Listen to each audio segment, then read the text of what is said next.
Alright. Hi everybody. I'm just switching over to Higurashi. Usually I start with a just chatting screen, but today I'm just like, you know what? We're just gonna start with Higurashi, you know? Why not? Just jump right back in. I'm trying to remember. So, where we left off,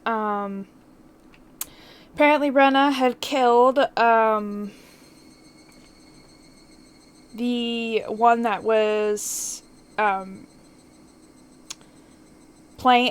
girl that was playing her dad and, like, milking him for his money. She killed her, and then she killed, her boyfriend, who was, like, her partner in the whole, like, gig of, trying to milk, her dad, and then Bolt, apparently. So she killed both of them. And then she was like, I'm so happy, I'm finally free, and all their friends found out. The friends apparently decided it was all good, and they were still friends, and then they would help each other no matter what. And so they took the body, and it was already dismembered. They took the body, dragged it up the mountains, buried it where they would assume nobody would find it. And then we read the message that said that the Forest Service was going to be unearthing trees in the mountains as part of a project to teach the children during the festival about the importance of nature and life. But instead, they're gonna find a dead body. So this is gonna go very, very, very, very, very wrong very quickly. I just know. It always does, every single time. So, yeah, that's what we're getting into today. They're gonna find a dead body in the woods. That's what's gonna happen.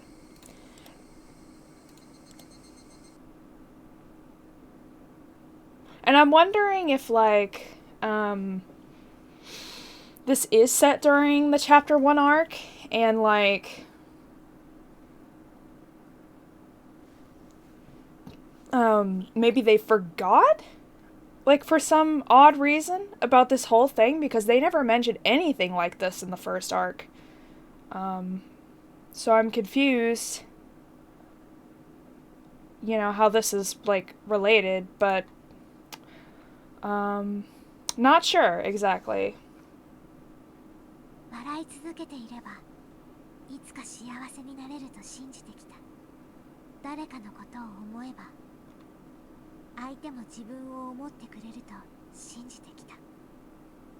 悲しかった思い出を置き去りにして少女は明日を見つめようと前を向く。甘えず頼らずたった一人で未来を切り開くために。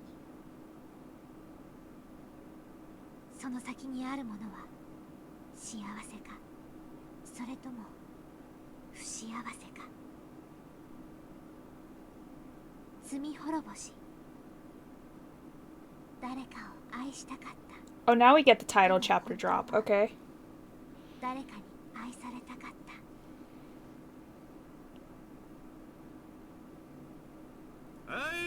Oh, we're at the festival now. Alright.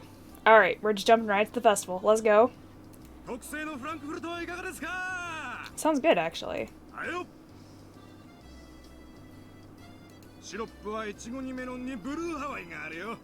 Blue Hawaiian's so good.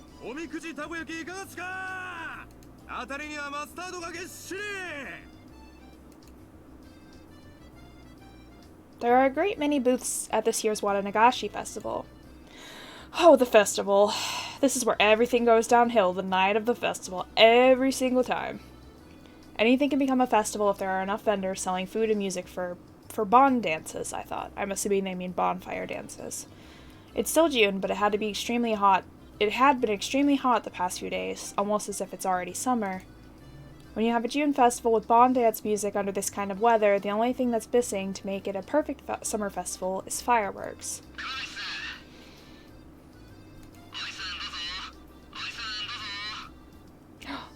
Kumagai and Oishi. I heard a voice coming from my portable radio. This earphone, it looks a little like I'm secretly listening to the horse races while on duty. Oh, we're in Oishi's perspective. Okay.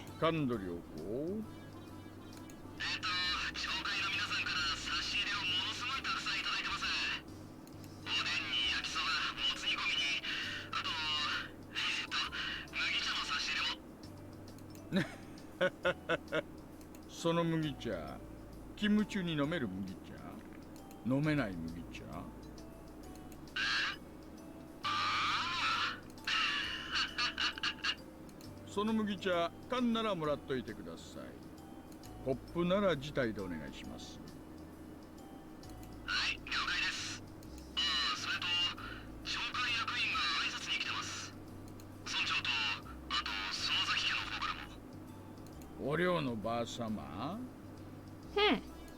やだな。大石は巡回中でいつ戻ってくるかわからないとか言ってごまかせません。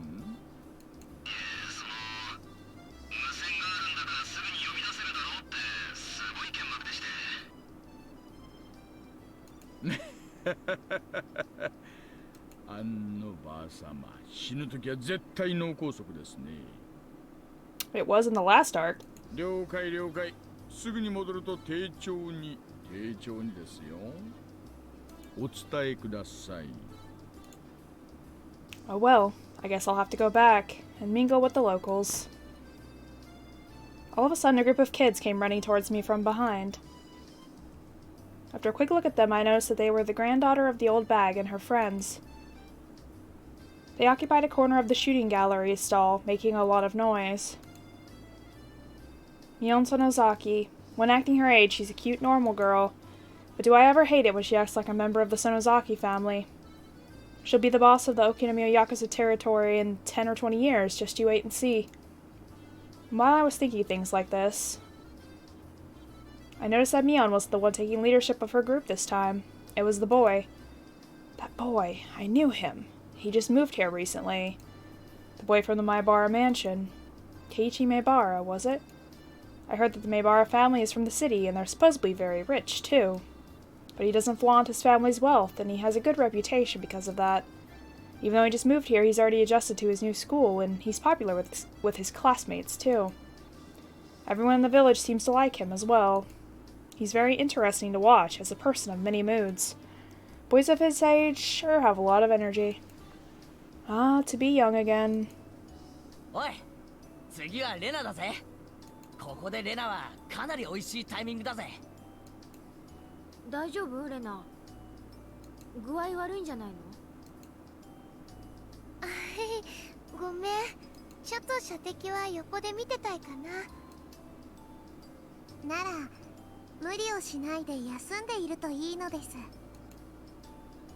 ではレナさんを飛ばしてここでいよいよ真打ち。私の出番でございましてよ。It looked like only 4 of them were having a good time. The girl called Rena seemed outside of that circle of smiles. Her name is Rena Ryugu. What was her real name? I couldn't remember, but I can check when I get back to the station. Rena is only a nickname. I believe she moved here a year before Maibara-kun did. Her mother divorced her father, or something like that. She's a strong girl who does all the housework by herself. She's a very modest girl, I'm told, which is rare in this era. Unlike Maibara-kun, it seemed like she hadn't really opened up to her friends just yet. They had looked like a group of 5, but there's distance between her and the others. It's a little sad, you know?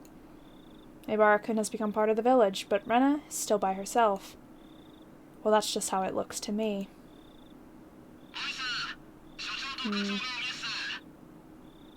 Interesting. But this is from Oishi's perspective. I was not expecting that.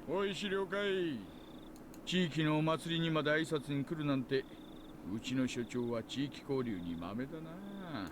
沖宮の祭りに来たって話は聞いたことないのに。ああ、こちら高杉です。大石さん聞こえますか？どうぞ。どうぞ。はいはい、大石です。ただいま全速力で帰還中ですよ。もう1分ほどお待ちを。If I don't hurry up, even the chief might end up calling me. I ran back to the headquarters tent.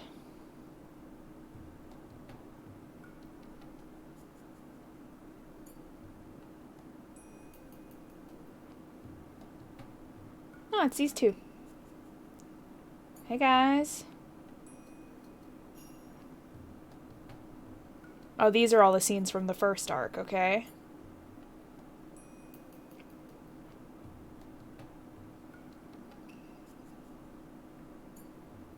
大石さん、先生が到着してます。ああ、どうもどうも。どうですか、入江の先生。Oishi entered the cordoned off area. In there, people from Francis were taking pictures of the corpse from various angles. This is after they have died. Yurie was squatting down next to the dead body of Jiro Tomitake. When he stood up, he looked pale. 信じられません。そりゃ私だって信じられませんよ。初見で見た限り、仏は喉をかきむしっています。それも自分の手でです。こいつはまっとうな死に方じゃない。十中八九、なんだかのヤバめな薬物でしょ。And apparently we've learned there is a drug that does that, because there was a scene where Shion used it against Rika, and Rika went freaking haywire. 彼は何らかの薬物の常習者だったということでしょうか。さあね。そいつを調べるのはどうやら我々の仕事になりそうです。大石さん、この角材は多分仏が振り回したんじゃないかと思います。で、途中で捨てて喉をかくのが楽しくなっちゃったんじゃないか。That makes no sense. 角材を何のために振り回したんでしょう。自衛のためと考えるのが一番自然だと思います。仏の体に外傷がいくつかあるのに気づいてます。ええ、打撲傷を思わせる跡がいくつか散見できます。ってことは一番考えられるストーリーは、仏が祭り終了後沖宮へ帰る途中、ここで何者かに襲われた。それで取り押さえられて怪しげな注射とかそういうのをされて、その結果錯乱させられて死に至らしめられた。That is my conclusion as well. 喉をかきむしるように誘導できる薬物なんて聞いたことがありません。Apparently it exists because Rika stabbed herself in the head, or the throat. Was it the throat? I can't remember. I think it was the throat, like 16 times. 私もそっちは専門じゃありませんが、薬物中毒の一つに自傷行為ってあるらしいじゃないですか。まあその辺はうちの鑑識のじい様が調べてくれるでしょう。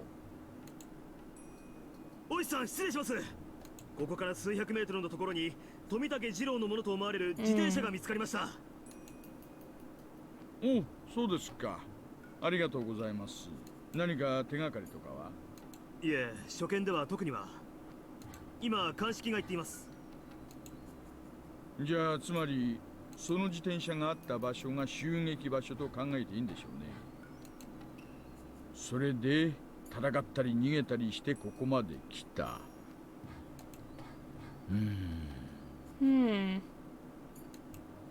Rishi frowned, crossing his arms in the front of his chest. Yurie was looking at the miserable corpse of Tomitake, and he kept saying the same thing over and over. ありえない。絶対にありえない。先生、ありえちゃったんだから仕方がないです。発想を柔軟にしましょう。There is no impossible at this point. It just happened, and you have to figure out reasonably why and how. まあ先生でもこんな死体はなかなか見慣れてるものじゃないか。先生はもう結構ですよ。お帰りになられて十分休んでください。救命活動でお呼びしたはずだったんですが、無駄足になってしまって申し訳ないです。Rishi stuck his head out of the blue tent and asks, "Can anybody give him a ride home?" Yurie gasped all of a sudden as he turned to Oishi. そうだ。高野さんはどうなったんです？え？お宅の看護師さんの？多分富武さんと一緒だったと思うんです。高野さんは無事なんですか？ おう、そうですか。ありがとうございます。何か手がかりは？ いえ、初見では特には。 ああ、そうですか。ありがとうございます。 大石さん、先生が到着しました。 Oishi 先生、彼女の電話番号はわかります？もちろんです。熊ちゃん、入江の先生に電話番号を聞いて署から在宅確認を取らせてください。了解っす。先生、番号。はい、よろしいですか？ Kumagai got the phone number from Irie, repeated it back, and then dashed away from the blue tarps. 先生、高野さんと仏は確か親しい仲でしたよね。Pretty sure they were lovers? ええ。何かトラブルがあったとか、そういうのは聞いたことがあります？まさか聞いたことないです。仲のいい二人でした。何事もなけりゃいいんですがね。I don't know. They talked about it, but like, I don't know if that's actually true, that they're actually lovers or not. 下手すりゃ仏か、それとも星か。なるほど。看護師なら怪しげな薬物を取り扱えてもおかしくはないですよね。そんな薬品はうちの診療所にはありませんし、あったとしても厳重に保管されています。高野さんに持ち出せるわけがない。それでも一般人よりは容易でしょ。ですからそもそもそんな薬物は聞いたことがないし、当診療所にも存在しません。大石さん、留守のようです。But that doesn't mean that it doesn't exist and that no one has it. 署の待機組の方で直接訪問すると言ってます。Because Shion had some. Or Rika had some. I think Rika had some, and then Shion used it against her. So Rika had some. 先生、すみませんが、高野さんの住所を教えてください。I just had an idea. What if they used it against, like, Mion and Rena and some of the others to make them go crazy during this first arc? I mean, I guess you don't really need that to make them go nuts. You just have to have a, you know, certain emotional way to trigger them, because they do get pretty worked up if certain things happen or certain things are said to them. 熊ちゃん、それプラス県警に今夜出た身元不明の女性死体がないか確認を取ってください。あるいは県外の可能性もあるんだ。課長に近県にも同様に身元不明の女性死体が出ていないか確認を取るよう伝えてください。了解っす。高野さんも殺されているということですか？さてどうでしょうね。まだ外車とも星とも決まったわけじゃありません。もちろん無関係って可能性だって残ってます。明日は月曜だってのも構わず、その辺の飲み屋で飲んだくれてる可能性もありますからね。信じられない。どうしてこんなことが。まあ私だって信じられないです。ひなみ沢村連続開始事件、これで5年目ですよ。お社様のたたりが5連続ってことになっちまいます。さあ、なんとか今年で尻尾を掴んでやりたいな。定年前にこの山だけはなんとか片付けたいんです。Oishi hates the curse of Oyashiro-Sama, and had been leading him around by the nose for 5 consecutive years. A case you can't solve, that would be freaking insane. The victim of the first year, the manager of the dam construction site, was his friend. Despite his desire to avenge his friend, the mystery had only deepened, and one case followed another, year after year. Oishi would be retiring next March. As a retiree, he'd be able to ask about the progress of the investigation, but he wouldn't be able to take the initiative anymore. In other words, this year was his last chance for revenge. Would he have to put his head into the lion's mouth to capture the culprit? Oishi quietly clenched his fist. I believe that this maze has an exit. Maze is a very convenient word. A maze always has an exit. You don't call it a maze if it doesn't have one. I know I'm on the right path towards the exit of this maze. I used to miss these minor divergences, but now I don't miss anything. I don't make any mistakes. This time I could feel a response that was different than all the other times. I'm sure I could finally get to the exit of this maze. But no matter which path I choose to come to this point, Jiro Tamitake always dies.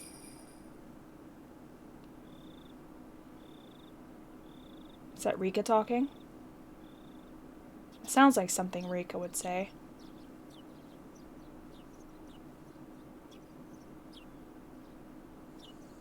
She's the only one that seems to be aware that there's like multiple different like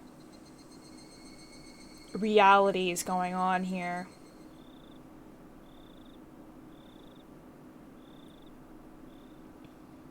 But what does this have to do with Rena?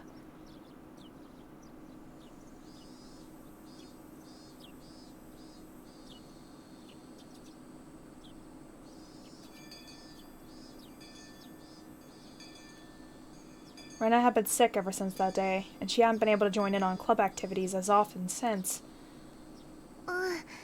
まだちょっと風邪っぽいの。そうでございますの。それは残念ですわね。なあレナ、たまにはパーッとはしゃいでみないか。多分元気に遊べば吹っ飛ばせると思うんだよ俺は。Sometimes you just can't though, you know. うんうん、そうだね。それはおじさんも同感だね。そうかな。この横になっている方がかえって毒になることもありますです。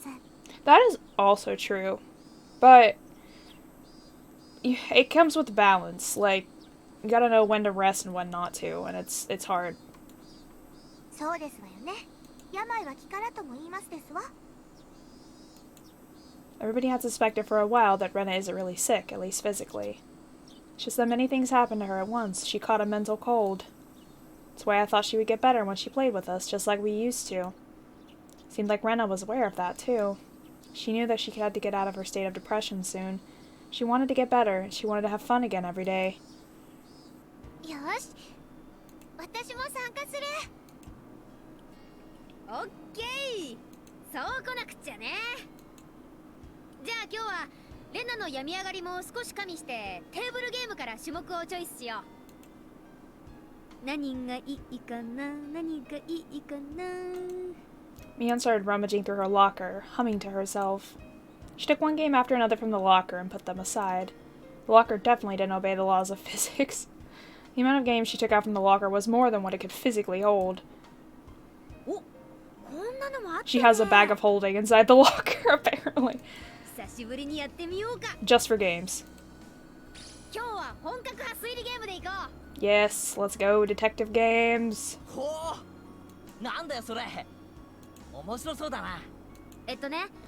犯人と凶器、犯行現場の3つ Oh, it's like Clue. Okay, cool. 結構頭を使うんだよ。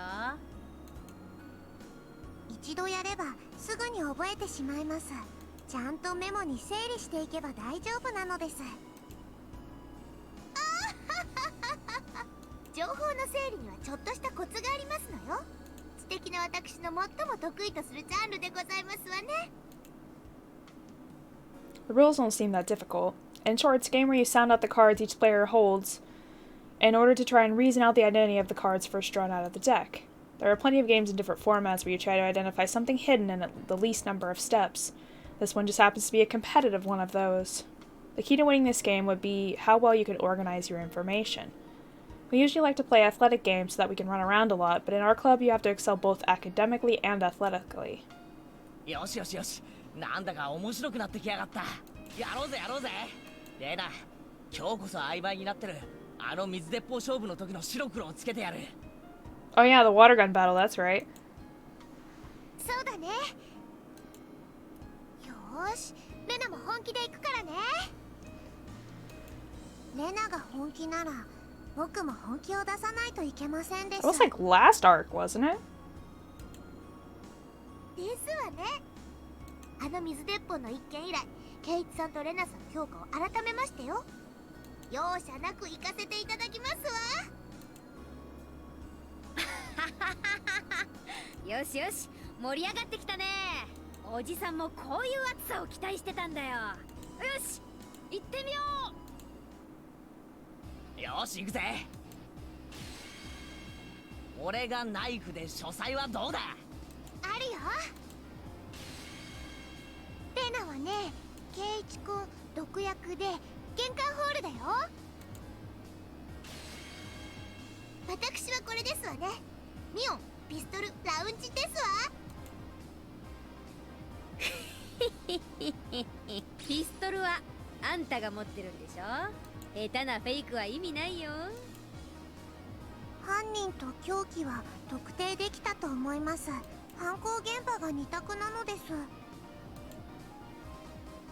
あ、リカちゃんも？私は犯人が2択で特定できない。コツは相手の質問内容からも何かのヒントを得ることですのよ。それが分かれば時には相手の手札で答えが分かることもありましたよ。なるほどな。くっそ甘く見てたか。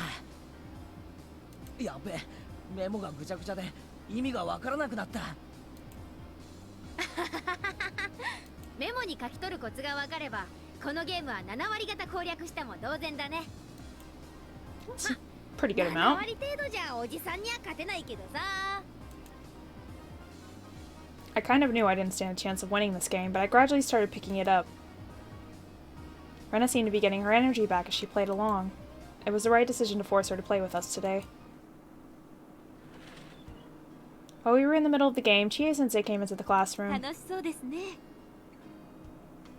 ところでリュウグウさんはいますか？リュウグウさんにお客様が来ています。 Oh no, not the cop. Everybody looked puzzled. Parents sometimes showed up at school for some reason, but Chie-sensei never called them visitors. It's rare to have a visitor at school. なんだろう。ちょっと行ってくるね。みんなは部活続けててね。Rena left the classroom at a run. どうする？待ってるか？どれだけかかる用事かわからないからね。レナもああ言ってたことだし、私たちは続けようか。ああ。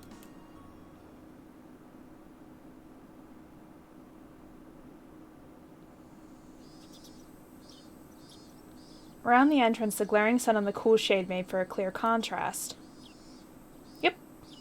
It's Oishi. Okay, so this is the scene... I think he talks to her and then he talks to Keiichi afterwards, I thought, but... An old man who's holding his jacket on his arm was waiting for me. He looked like he was overheating, and his tie was limp. Ryugu-san desu ka? Ryugu Reina-san?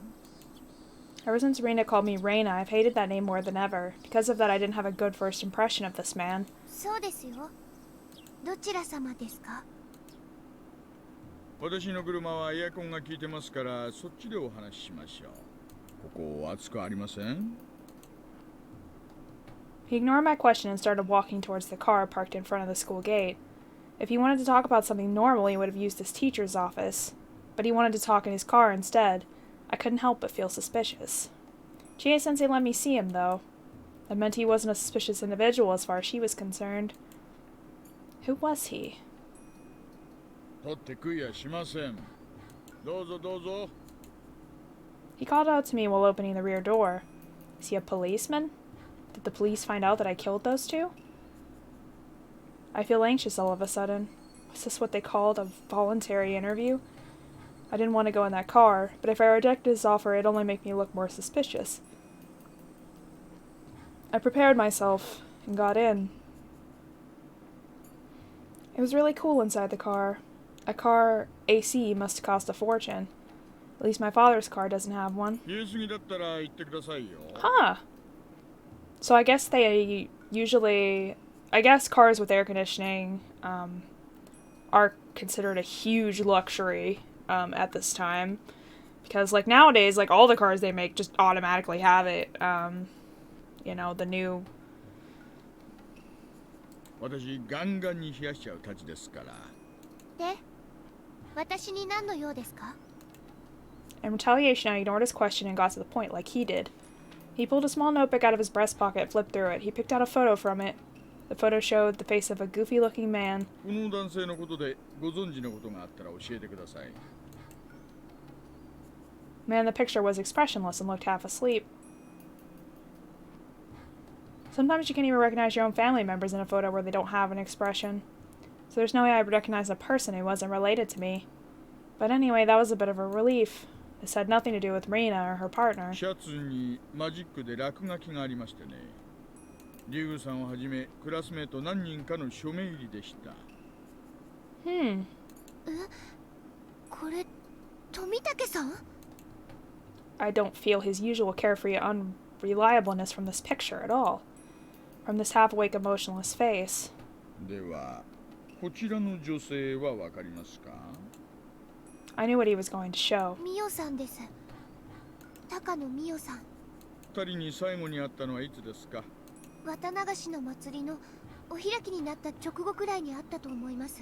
何か気になったこととかありませんか？何でも結構です。話してください。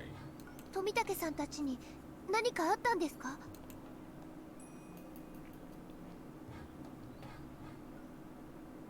They did. 取った。実はよ、レナとミオンで二択だったんだよな。じゃあ博打だったんですの？なんてリスクのあることを。それでも勝ちは勝ちなのですよ。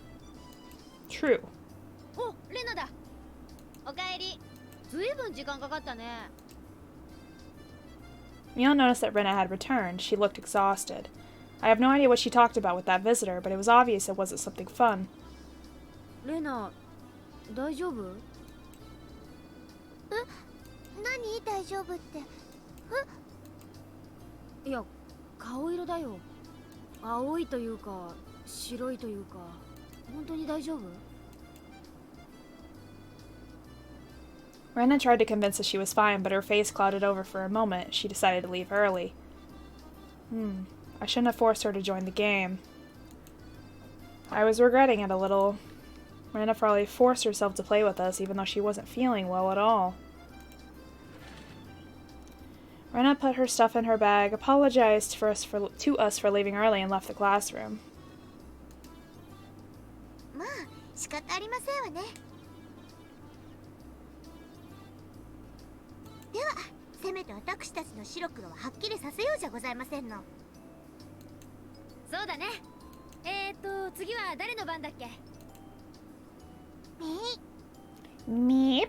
よっしゃ、リカちゃん、来やがれ。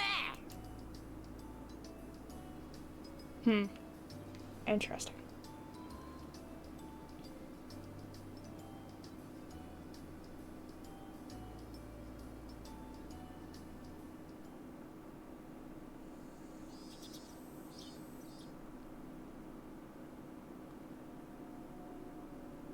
First of all, I wasn't very close to Mio-san. Oh, that change in music. Ooh.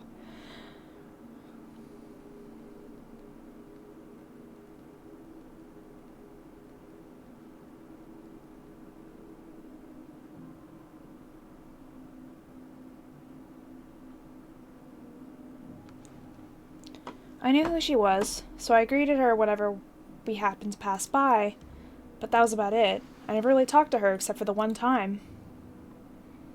And that time was only recently. It was between the day of the Wadagashi festival and the day I was caught in the act of burying the two corpses by Keiichi-kun and my other friends.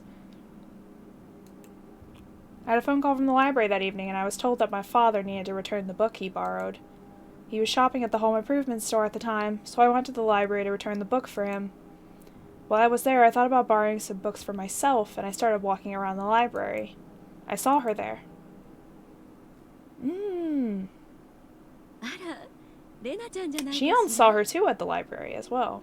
In a different arc, so that was a different timeline, I guess. どうもこんにちは。図書館で会うなんて珍しいですね。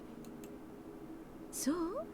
私にとってみれば、あなたが図書館にいることの方が珍しいんだけどね。She smiled in the very attractive and charming way that only mature women can do. Her smile gave no indication that she knew her death was just a few days away. Obviously not. She said that she often met with Tomitake-san at the library. It seemed like she had some time to kill, so she told me she wanted to buy me a drink. I had nothing to do after that. I let her buy me a canned iced milk tea from the vending machine in the library, and we talked for a little. Ooh, milk tea is my favorite. Once I came to think about it, it was a little ironic. She mostly talked about the series of mysterious deaths in Hinamizawa. She talks about that to everybody. She's like, hey, I don't know you. You want to talk about the mysterious deaths in Hinamizawa and the curse of Oyashiro-Sama? She had no idea what she was going to be the victim of this 5th year. 連続開始事件ですか？あら、聞いたことくらいあるでしょ。4年前にはダムの現場監督、3年前には北条夫妻、2年前には古出夫妻、そして去年は聡子ちゃんのおばが犠牲になった南沢村連続開始事件。それがあと何日かで5年目を迎えるじゃない。一応私もそういう物騒な名前で呼ばれていることは知ってますけど、でも5年目も起こると決まったわけじゃ。起こるわよ、絶対にね。2度あることは3度あるってことわざがあるけど、4度あることは5度あるって方がもっと確率は高いとは思わない？ I mean... Mio-san was convinced that the 5th mysterious death was going to happen, but she didn't know she was going to be the 5th victim. That's ironic and also really creepy. But there was always something creepy about her, so maybe she knew that she was going to be killed in a few days, but still managed to make that mysterious smile. Series of mysterious deaths in Hinamizawa. Of course I know about it. I've lived here for more than a year. Every year on the day of the Watanagashi festival, one traitor to the village dies mysteriously. It's been that way since the dam conflict. Each case was solved individually, but mysterious incidents still happen every year. Makes me wonder if there's some kind of will to all this. The creepiness and incomprehensibility of it all gave rise to the name The Curse of Oyashiro-Sama, which fits perfectly. Despite this, I always thought the Curse of Oyashiro-Sama was just a series of coincidences. Oh, sorry. My reason for that is because I strongly believe that Satoshi-kun was the one who murdered his aunt on the 4th year. I don't have any evidence, but I just know it. I know that Satoshi-kun was in a serious predicament last year, and that he had nowhere to run. He had no one to help him, but he had to save Satoko-chan as soon as he could. Satoshi-kun thought it through and made the best choice he could to handle the situation, just like I did when I had my problem with Rina. I hesitated to inform Mio-san and Satoshi-kun that Satoshi-kun was the murderer of the 4th year, so I just listened there for a while. According to her theory, this series of mysterious deaths isn't just a set of coincidences, but is instead a series of interrelated murder cases. At that point, my theory was completely the opposite of hers, but I decided not to cut in. 南沢のお社様信仰は知ってるわよね。 Takano-san started telling me that Hinamizawa was once called Onigafuchi. She also explained the story of how the villagers were in the old days, showing me the scrapbook she was so proud of. The villagers back then were called man-eating demons, but they were also admired as transcendents, enlightened people not bound by earthly desires. つまりミオさんの説によるならば、連続開始事件はお社様を崇拝する信心深い団体が南沢に潜んでいて、お社様の力を世に示そうとしている。信心深いというか原理主義的というかは紙一重だけどね。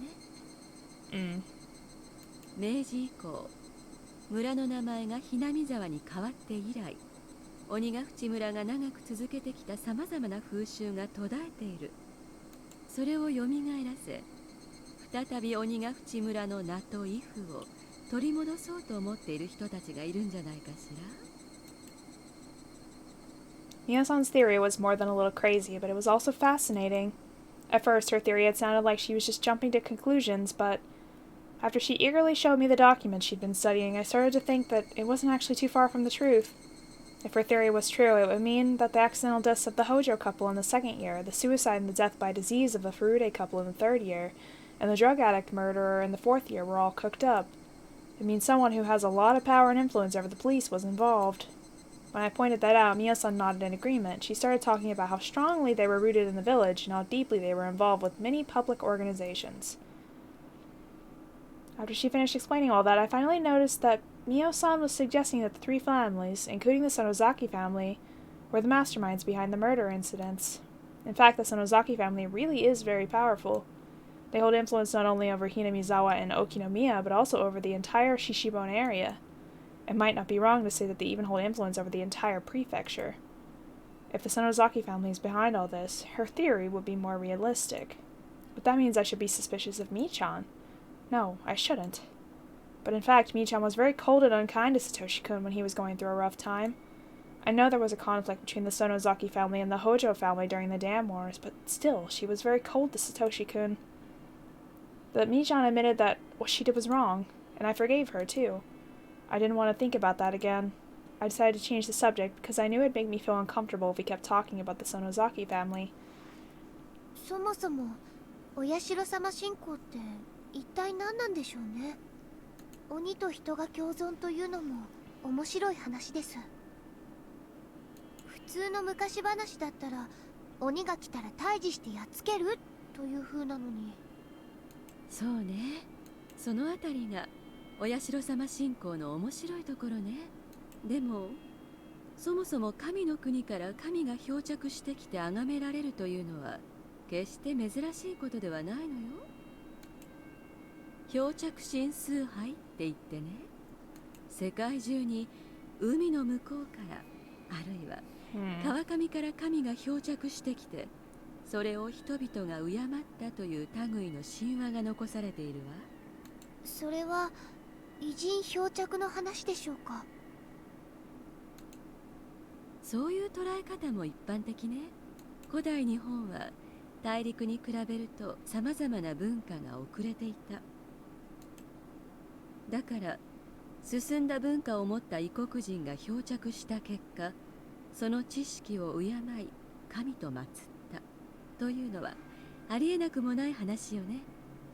そういえば日本に伝わる赤鬼や青鬼もナンパして漂着した異国人のことを指すのではないかという説がありましたね。天狗のいわゆる真っ赤で鼻が異様に高い顔も欧米人を見慣れない古代の人々が作り上げたのかもしれないし。あら、レナちゃんもなかなか鋭い見方ができるわね。それには私も同感よ。大方の漂着神信仰の原点は私も偉人漂着にあると思うわ。Interesting theory. でもそうだとすると、鬼ヶ淵村の鬼が現れたとする漂着神信仰にはわかるかしら？わからないです。簡単よ。鬼ヶ淵村には海がない。あ、確かに。偉人漂着なら外の世界とつながる接点が欠かせないはずよ。欧米なら異国に通じる川、日本なら世界に接する海。だから日本における漂着神崇拝もそのほとんどは沿岸部に集中するわね。 True. That is true. 鬼ヶ淵村以外に漂着し、そこから旅をしてここまでやってきた可能性はありませんか？ところが親代様信仰の決定的なところは、鬼が漂着した場所を鬼ヶ淵沼とはっきり特定している点なの。鬼ヶ淵沼には何も流れ着かない。そんなところになぜどこから漂着したのか。実はこの辺に親代様信仰の謎を探る面白さがあるのよ。親代様の伝説はどの程度知ってるかしら？学校に置いてある絵本で読んだ程度です。I feel like I know a lot about it, but I actually don't. I just have an extreme fear of the rule not to leave Hinamizawa. After all, my life went wrong after I left. I felt dizzy when I tried to think about it further, so I stopped. When everything went wrong in Ibaraki, I met Oyashiro-Sama, and he told me to go back to Hinamizawa. No, I'll get dizzy. Don't try to remember. Don't try to remember. I can't remember. I got desperate because I felt responsible for the divorce. I just used Oyashiro-sama as an excuse for my mental instability. I told my father I wanted to go back to Hinamizawa. Right? But wait, Oyashiro-sama did come to me. Oh no, the colors are too dazzling. I can only remember the vivid colors of the pills and the dizziness. それだけ知ってれば十分よ。She's definitely messed up in a lot of ways. 鬼が淵より鬼が湧き出し、村人を襲った。それを見かねたお社様が降臨して、鬼たちを平服させたわ。鬼たちは地獄を追放され、行き場がないことを嘆き、それで村人たちは鬼たちを気の毒に思って村に住まわせてあげようと決めた。そしてお社様は村人たちの心に感銘を受け、鬼たちに人の姿を与え、村に共存させたという。But I thought she just said he exiled them to hell. So how could they get them back? その血は That doesn't make 次第 sense. に交わり、村人たちに溶け込んで。 Everything else does, but that doesn't make sense to me. そうです。そういう話だったと思います。I felt dizzy, like I was going to be faint because I touched the one memory I didn't want to. 神話の多くは古代の何らかの事実を原型にしていると言われることが多いんだけど、レナちゃんはこの神話から何を読み取れるかしら？ Because I was still feeling dizzy, all I could do was tilt my head quizzically. Seemed like Mio-san was expecting that response because she smiled, looking satisfied that she successfully made me confused. She took a scrapbook out of her paper bag. これ、レナちゃんに貸してあげるわ。ありがとうございます。でも私。いいのよ。暇な夜長にでも思い出したら読んでくれれば結構。レナちゃんは鋭いところがあるみたいだから、それを読んだ上で今度じっくり議論を交わしたいわね。私も肯定的であれ敵対的であれ、議論の相手がいなくて寂しいのよ。二郎さん、こういうのにはさっぱり興味のない人だし。I had little choice but to take the scrapbook. Apparently Mio-san came to the library often, so I figured I could return it to her whenever I came to return my books. However, the day I returned the scrapbook to Mio-san never came. どうしたの？さっきからうつろね。体調悪いの？あ、ちょっと夏風邪気味で、まだ病み上がりなんです。It wasn't the summer cold that was making me feel dizzy. I always get dizzy when I try to remember the time I met Oyashiro-Sama in Ibaraki. I mustered all my courage and asked her. My memory of those days in Ibaraki is blurry. I know I met Oyashiro-Sama. Nobody believed me, and they told me that it was a hallucination. But I thought Mio-san would listen to me. ミオさん、今度は私の話を聞いてもらってもいいですか？いいわよ。聞いてもらったお返しに今度は私が聞くわ。いえ、お社様の話なんです。笑われないかとても不安です。笑わないわよ。あなたも私の話を笑わなかったもの。Mio-san said it in a very gentle and mature way, and that encouraged me. Even so, I still hesitated to talk, but there was probably nobody but Mio-san with whom I could talk about something like this. I gathered my courage again and spoke. 私、お社様に会ったことがあるんです。本当に？はい、私、小学校に上がる前まではひなみ沢に住んでいたんです。それが母の仕事の関係で茨城に引っ越したんです。この意味はわかりますよね。わかるわよ。ひなみ沢を離れてはならないというお社様の禁忌に触れたということね。そうです。それでいろいろ悪いことが起こって母が離婚し、家庭はぐちゃぐちゃになりました。私も自暴自棄になって悪いことをしたりしました。辛いこともあったのね。それで世の中の何もかもが嫌になって、自分以外の幸せな人たち全部が私を見下しているように感じた最後の頃、不思議な存在が現れるようになったんです。それがお社様？初めて現れたのは内緒ですよ。全部嫌になって自分を壊してしまいたいと思っ Oh, て shit. 体に刃物を突きつけたことがあったんです。その時、首をカミソリで切りつけたら I did not know 血 about に混 that. じってブクブクと汚らしい何かが溢れ出したんです。それはバカにしないわよ。続けて。 Chill I felt at that time came back to me. I sealed that memory away so that I wouldn't have to remember ever again. And once I unsealed it, I started remembering things one after another. Yes, back then there was something in the blood, something crawling. Ugh. 赤黒い Ugh. 水の何か。 Gross. それらは首から血がこぼれるのと一緒にわらわらと湧き出してきました。しかもそいつらは外へ溢れまいと傷口から再び中へ戻っていこうとわらわらって。私そんな気持ち悪いのに体内に戻られたくなかった。 Ah. 書きました。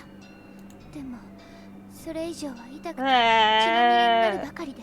Gross. それで私は急に怖くなりました。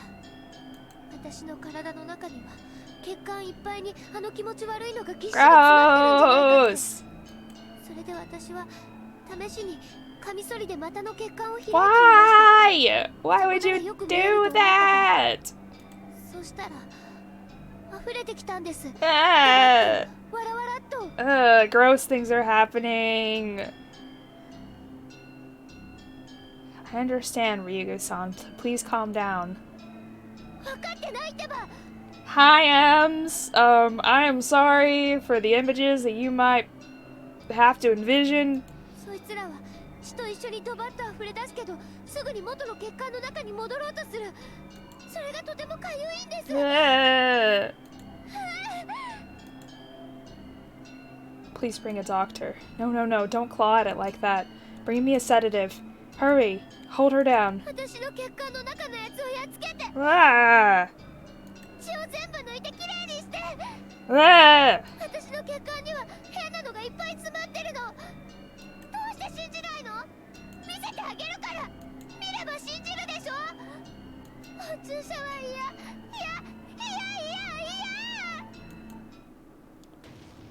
She's fucking nuts. 落ち着いて。 Minasan sat next to me and held my hands tightly. Her touch brought me back to reality. それでどうしたの？そんな誰も私のことを信じてくれないときにお社様が。 The memory was very vague, and I saw flickering lights. It made it difficult for me to remember. I met Oyashiro-Sama. That sentence is all I remembered. The memory of actually meeting Oyashiro-Sama was unbelievably vague. After I got out of the hospital, I continued being treated at home. I still felt something moving in my veins, so I wanted to cut my body to make the blood ooze out so that I could make sure that there were no more maggots in there. Usually I was sleeping like the dead because of the strong pills I was taking. But one day I forgot to take the pill. My consciousness was very clear. I felt the maggots moving in my veins, and I felt the urge to look inside. I cut a vein on my wrist. Ah! I knew it. A lot of blood and many... Can we stop talking about the maggots, please? Dusky red maggots came out from the wound. I wanted to wash them off before they crawled back inside me, so I put my wrist under running water in the bathroom sink, and I tried to open the... That's not good! That drains your body of blood. Water, blood, and maggots ran down in the drain, just like squeezing out the pus from a pimple. I squeezed the vein to get rid of the dirty blood and the maggots. Ugh. I kept doing it. My arm started to feel numb and I felt cold, but I kept doing it. Yeah, your whole body's gonna feel numb if you don't have freaking blood in you, girl. I thought I might die from losing too much blood, but I kept doing it. My body was filled with maggots. I had to squeeze all the blood out of me.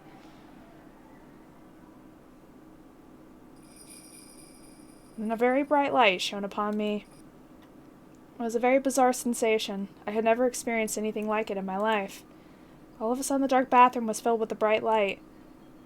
It was very bright, but gentle. It wasn't like the light from the merciless fluorescent bulb. It was very warm and gentle. You've already said that. That was Oyashiro-sama. Oyashiro-sama was looking at me with gentleness and sadness in his eyes. As he touched my wound, the maggots started melting and disappearing in front of my eyes. That wasn't all. All the maggots that were moving through all my veins disappeared too. What? Oyashiro-sama taught me.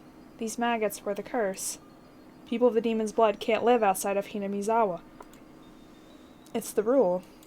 Unfortunately, you've been cursed. It's very sad and I feel sorry for you. There is only one way to save you. That's what he said. What should I do? The answer was very simple. All I needed to do was to go back to Hinamizawa. I unconsciously knew that before I heard from Oyashiro-sama. People who were born in Hinamizawa must never leave. But I broke Oyashiro-sama's rules and I left Hinamizawa. That's why my family was broken and I lost my mind. If I hadn't left Hinamizawa, nothing would have gone wrong. And so I had to go back. Oyashiro-sama also told me this. He could make the maggots, the embodiment of the curse, disappear. But only temporarily, because I lived far from Hinamizawa. After a while, the power of Oyashiro-sama would fade away, and the curse would start eating my body again. If that happened, the maggots would take over my body, and I would go insane and die. I must go back to Hinamizawa before his power to hold down the curse faded away. That's what Oyashiro-sama told me. He did. I heard him tell me that. I should have gone back to Hinamizawa earlier. That's why Oyashiro-sama came to me to put this curse on me. But he gave me a chance. He gave me a chance to pay for my sin of leaving Hinamizawa. Tad, listen. Oyashiro-sama is going to help us. Let's go back to Hinamizawa. Hinamizawa is the place where we must live. If we don't, not only me, but you might be cursed too. Let's go back to Hinamizawa. That's the only place where we can live. We need to hurry. We need to hurry, or Oyashiro-sama's power will fade away, and my body will be eaten by the maggots. Oh no, Oyashiro-sama is following me. He's telling me to hurry. He follows me everywhere and keeps telling me to hurry. He keeps apologizing for me by putting this curse on me. He follows me everywhere and keeps apologizing. I'm telling you the truth. I am. Why can't anybody see it? Why can't they see the maggots or Oyashiro-sama? Everybody's trying to fool me. I know they can see them too. No, please stop. I don't want to get another shot. Oh, she's freaking traumatized. Jesus Christ. 落ち着いた? No wonder she's nuts. I have no idea, like, why she's seeing that stuff, but no wonder she's freaking nuts. I was breathing hard and Mio-san was holding my shoulders. I could feel that the terrible memory I've been trying to forget was awakening. Doctors told me that the memory was just my delusion. They told me that since I blamed myself for the divorce, I unconsciously had a desire to blame someone else for it, and I unconsciously connected the desire to the folktale of Oyashiro-sama that I read when I was little.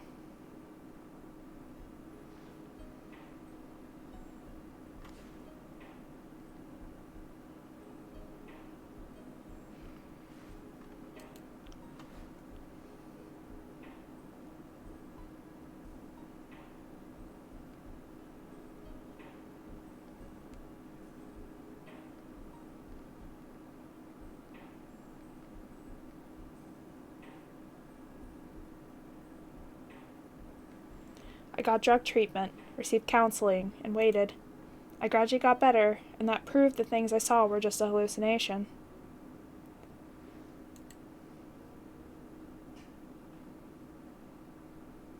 The doctors asked my father to consider moving to Hinamizawa if possible.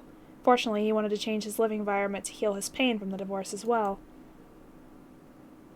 So we came back to Hinamizawa. After we came back to Hinamizawa, I felt it. I felt it in my bones that this was the place we should live. And I also felt Oyashiro-sama's blessing. Blessing? I definitely felt it. I felt the curse of Oyashiro-sama starting to break. I was free. After I moved here, I went to the clinic in Gogura for a while. The doctor gave me the same poisonous-looking pills, and I kept taking them for a while. The terrible memory gradually became unclear. Whenever I tried to remember it, I could only remember the strong side effects of the pills, and it made me dizzy. That's how I regained my peace. Then I changed my name, Reina. The reason was because my name reminded me of those bad memories. I didn't want to have anything icky in my life anymore. A That's why I came up with the idea of taking icky things out. After I took the I out of the icky from my name, Reina, there was only Re and Na left. That's how Rena was born. I liked that. When I was introduced to my classmates, I told them to call me Rena. Since then, that had been my name. I'm living my new life as Rena. I cut away all the sad things that happened to me when I was Reina. My father still calls me Reina, but I don't feel bad as long as it's just my father and my relatives. But then, Rena came into my life one day, and she called me Reina. Because she called me Reina, those colored lights started flickering again. I should stop. I should forget about it. The lights were still flickering. すみません。私、だいぶ取り乱してました。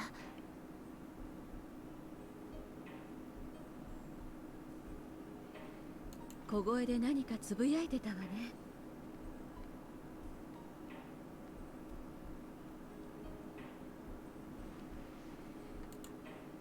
落ち着いたならよかったわ。Judging by Mio-san's reaction, I was panicking as badly as I thought I was. But I probably had those panicked hallucinations several times. If I started screaming and yelling like I once did, they'd take me away to a hospital again for sure.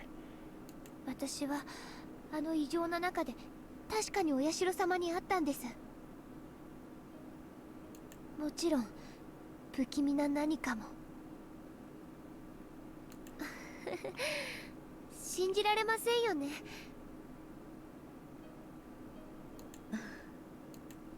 Mio-san smiled, looking a little confused.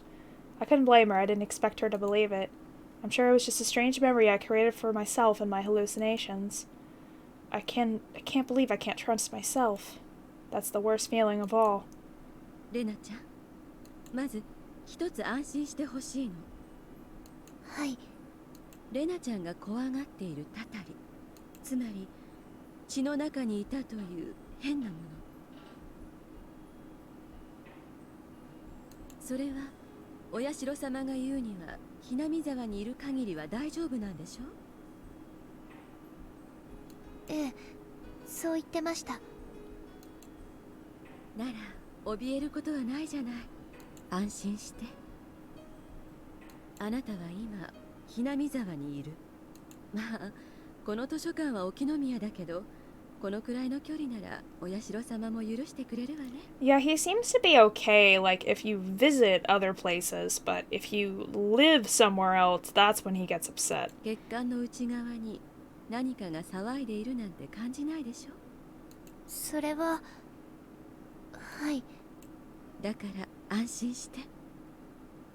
あなたは今お社様の戒律をちゃんと守ってる。だから何も恐れなくていいの。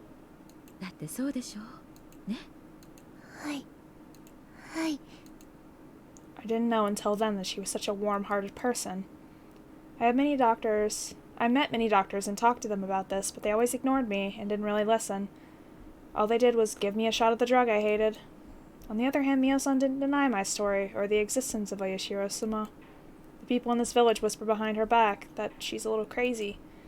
She was actually a very kind person, I thought. レナちゃん、私は今の話全部信じるわ。ありがとうございます。そう言ってくれた人は初めてかもです。That's a really sweet side to her that I don't think we've ever seen before. Usually she's very, like, sadistic sounding, and, you know, you're kind of scared that she's going to do something, even though she never does, or hasn't up till this point. But that's very heartwarming, like, that she listened to her, you know? I don't think I've ever seen her be that nice. それは私も同じよ。私の話をバカにしないでちゃんと聞いてくれた人はあなたが初めて。私たちいい友達になれそうね。Tomodachi. Mio-san smiled, touching my head with hers. Aww. 私の秘蔵のファイルとスクラップも貸してあげる。That's sweet. 本当に本当の門外不出。Too bad she's gonna die in 3 days. 私以外の誰にも見せる気がなかったんだけど、レナちゃんには特別に読ませてあげてもいい気がするわ。あなたならバカにしないでちゃんと読んでくれそうな気がするし。 She took a few scrapbooks out of her paper bag and handed them to me. ぜひ読んで感想を聞かせてね。あるいはひょっとするとレナちゃんにしかわからないことなのかもしれない。 What can only Rena understand? Mio-san was acting mysteriously. She smiled mischievously and put her index finger on her lips as a sign to keep it a secret. あとこのスクラップ帳と私がそういう研究しているのは内緒よ。内緒ですか？はい、わかりました。だってこ secret. んな研究をしているのが連中に知られたら消されてしまうかもしれないものね。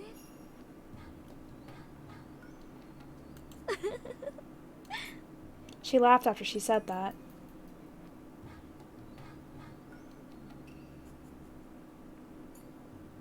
They might erase her. Yeah, that's what she said. And she went missing. She left me her scrapbooks.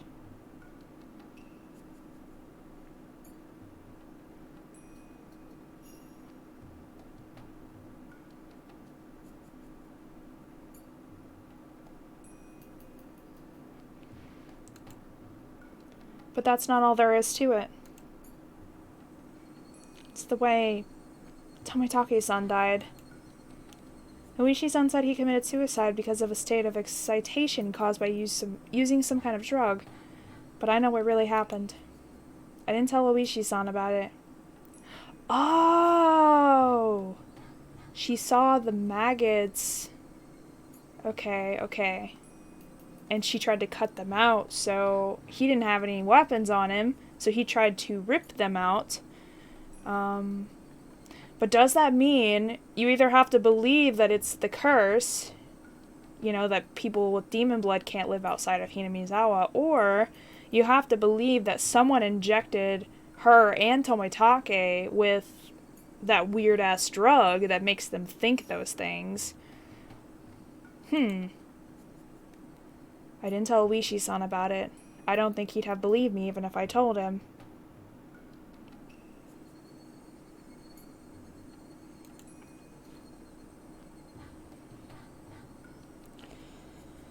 Without a doubt.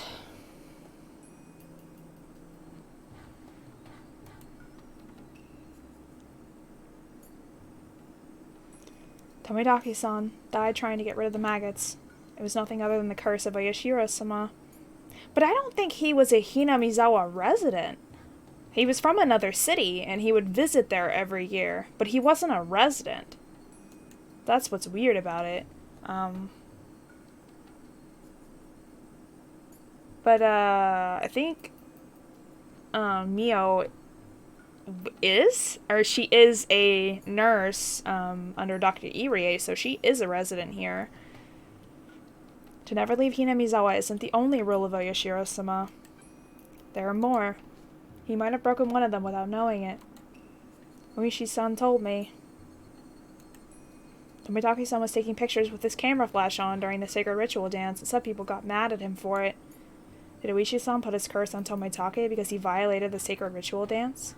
Oh yeah, you're not allowed to take photography of those sorts of sacred events. That's something that they do, like, in, like, sacred, I'm trying to think, like, houses of worship, too. Like, you're not allowed to take photography of the services, or, like, oftentimes of the inside itself for certain places, because it's violating the sacredness of the place.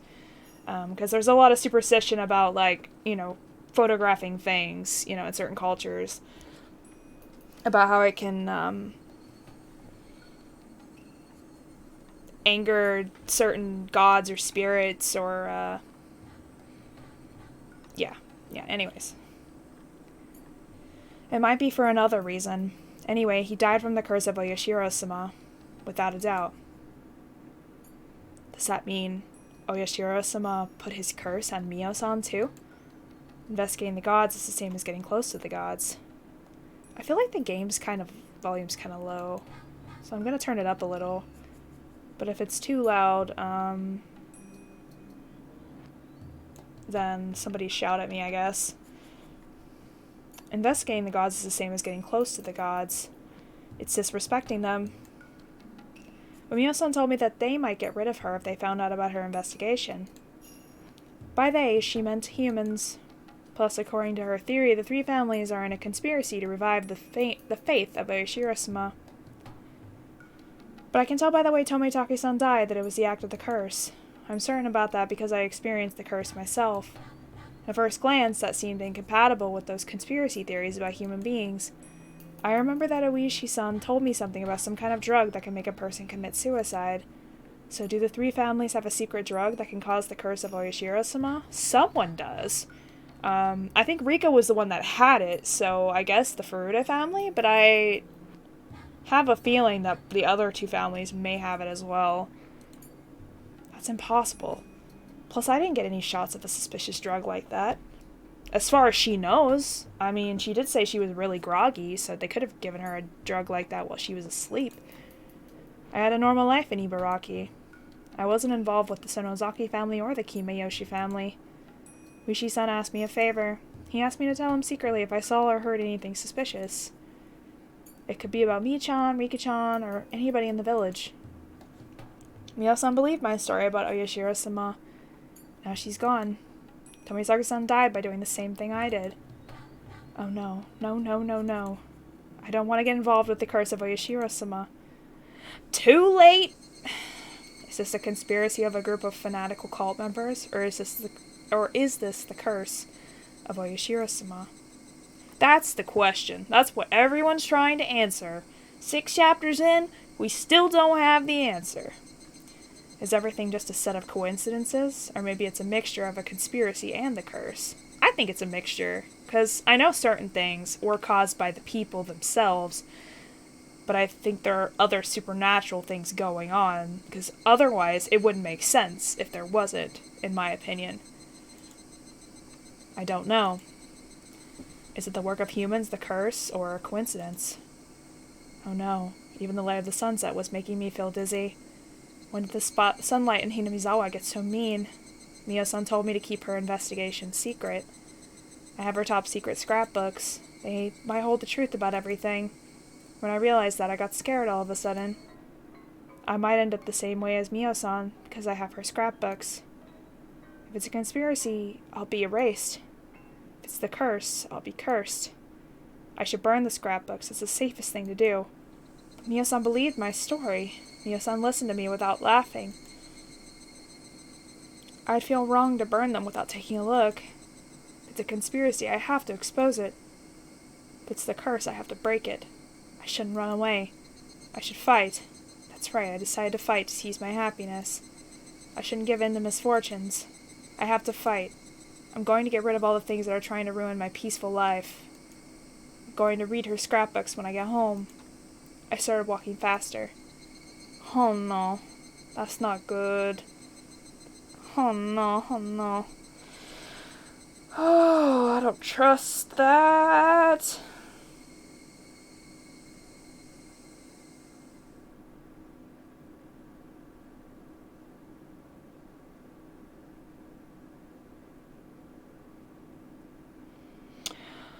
Oh boy. Alright, one new tip left. Takeout menu list.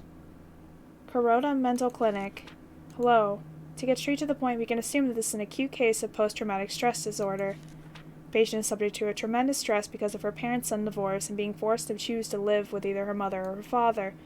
Furthermore, the patient firmly believes that she was responsible for her parents' divorce, which further drives her to self-mutilation.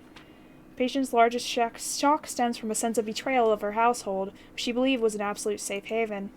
Henceforth, this is a high possibility that the patient will resort to psychological defense measures to protect her family.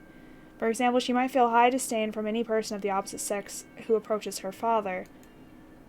She might feel uncomfortable about having other people in her home. She also may display eccentric behavior in order to keep people away from it.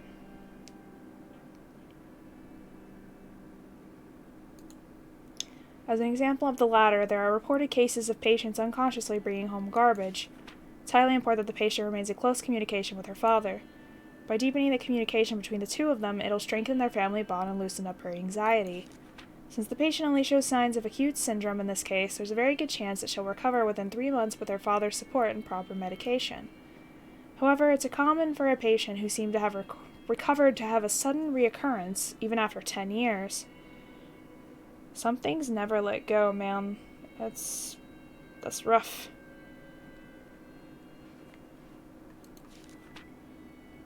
Her father is still fairly young, and there's still a chance that he could remarry. However, seeing an unfamiliar member of the opposite sex through remarriage could re-trigger a flashback in the patient, which may lead to avoidance behavior or hyper-awareness. Please explain this part thoroughly to the father in order for him to understand the recovery process. Should the father decide to remarry, it's recommended that he should hold off in telling the patient until she reaches the age where she's capable of living independently. Oh, thank you for following, Nico. Not Neko. Nico, not Neko. Nico, not Neko. You are throwing a bunch of confetti at me. Please enjoy the remainder of your day. Thank you. I appreciate it. Yeah, I also love Higurashi, so I appreciate you stopping by. It's been kind of quiet today, so...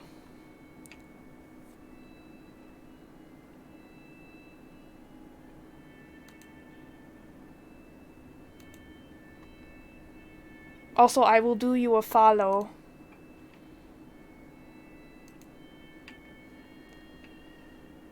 Ah, Mel's here. Hi, Mel. Let me boop the snoots. Where's the boops? You boop my snoot and I boop your snoot.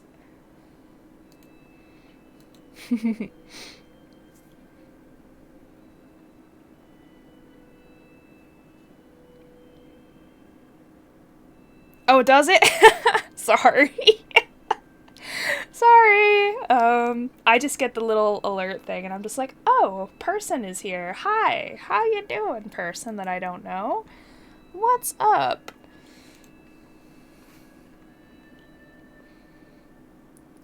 Should the father decide to remarry, it's recommended that he should hold off in telling the patient until she reaches the age where she's capable of living independently. Also, the cause of the patient's psychosomatic self-mutilating behavior, delusional parasitosis, seems to be its own culture-bound syndrome. Thank you for following, Femboy Satan. What a great name. Oh my gosh. The patient blindly believes that leaving her home village will cause a curse, and that this curse was the cause of her parents' divorce. We believe this is a subconscious defensive mechanism to reduce her mental trauma by shifting the blame from herself to her village's curse. It's a very accurate name, like strawberry. According to the patient's statement, the culture of her home village is extremely strict and exclusive. The patient believes that there's no way to be saved from the curse other than by going back to the village, as the curse will continue as long as she lives in her current environment. Through this, we see an inclination of schizophrenia and believe the chances are high that the patient will continue to alter their perceived reality. They are throwing a lot of big words at me right now. My brain is growing like 6 sizes. Schizophrenia, a case where a patient's personalities are reduced, causing altered perceptions of reality and delusions. Her delusion about the maggots dwelling in her blood is a perfect example, and it's also the cause of her psychosomatic self-mutilating behavior. When a delusion involves psychosomatic self-mutilating behavior, it's extremely dangerous. I highly recommend for the father to move back to the village if he's financially capable. Allowing her to live with relatives in the village might also work. I know! It's like a frickin', guide to psychology Wikipedia. If such a strong belief can induce symptoms such as self-mutilation, then there might be other cases similar to this one. Perhaps prior medical files that document similar cultural-bound syndromes may be available at a large medical institution in our local area. It'll then be possible to provide better and more accurate mental care for the patient by obtaining these case files. This B5 size letter was with a bunch of memos. The following was on the backside of the letter.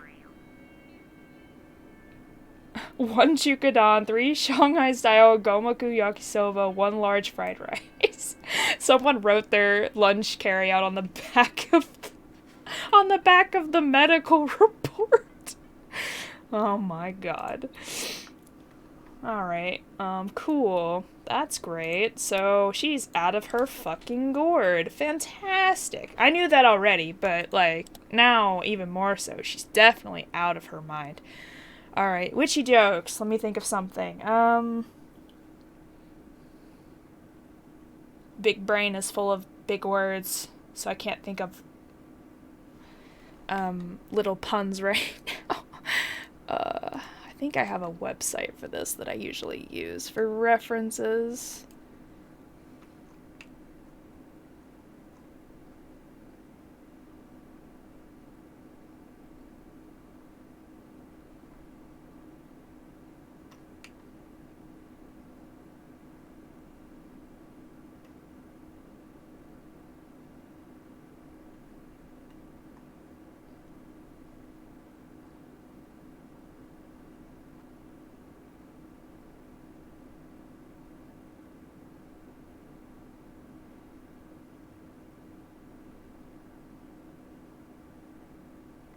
Why are people scared of witches? Here you go. Here's the pun. Why are people scared of witches?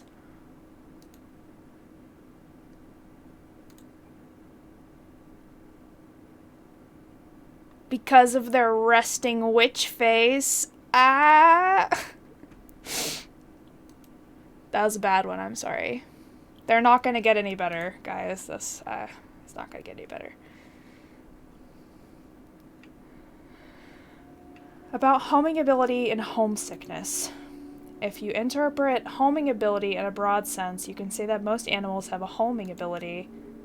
It's the same with humans. We like to sleep, rest, and eat at a place where we feel comfortable, namely our homes. That's true.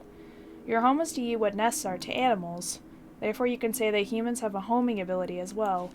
First of all, why do animals need nests? The answer is the same for humans. Sleeping, resting, and eating are the essential actions for survival. At the same time, those actions leave one defenseless as well. That's why you need a safe area where you can be defenseless. Everybody knows that not having this safe area results in high level of stress. That's true, which is what happened in Arc 3 with Satoko when she was in that constant level of stress environment. She did not have a safe area to go to. When you move an animal to a new environment, it naturally becomes stressed. When you force a person to live in a foreign land where they aren't comfortable, they become greatly stressed as well. The part about the animal is 100% true, because I work at an animal shelter right now, and every time we get a new dog, every time we get dogs that are surrendered to us, or other people, just find them on the side of the road or something, like, every time they go to a new area, they immediately, you can feel the stress build up in them. Like, they're like, where am I? Like, what is going on here? Why am I here? Like, they don't know what's going on, because they're animals. Like, they don't know. They don't know where they are.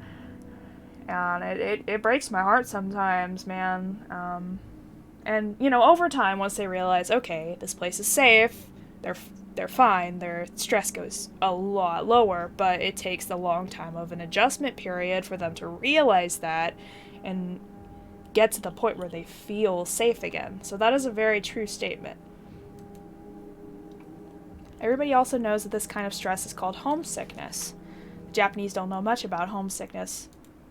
We defined it as a mental weakness, and we neglected to treat it for a long period of time. However, homesickness has a very long history. In Europe's Middle Ages, people believed that it wasn't a mental, but rather a physical disease. People also believed that out of everyone, the Swiss got the disease the most. Huh. The Swiss, you see, were known to be an ethnic group that worked away from the home in that area. They lived far away from their homes. There were no telephones at the time, so they couldn't even hear their families' voices for ages and ages. That would suck. It's easy to imagine that the young Swiss workers got homesick while working in a strange land. These Swiss who got homesick wanted to go home, but they couldn't because of their jobs. The conflict made them weak physically and mentally. Some of them went crazy and tried to escape from their reality by committing suicide or running away. The Swiss at the time were very superstitious, and many folk remedies and occult-like treatments to prevent homesickness went around. Since going home was the only treatment, they must have called it a fatal disease. But it isn't really one, of course.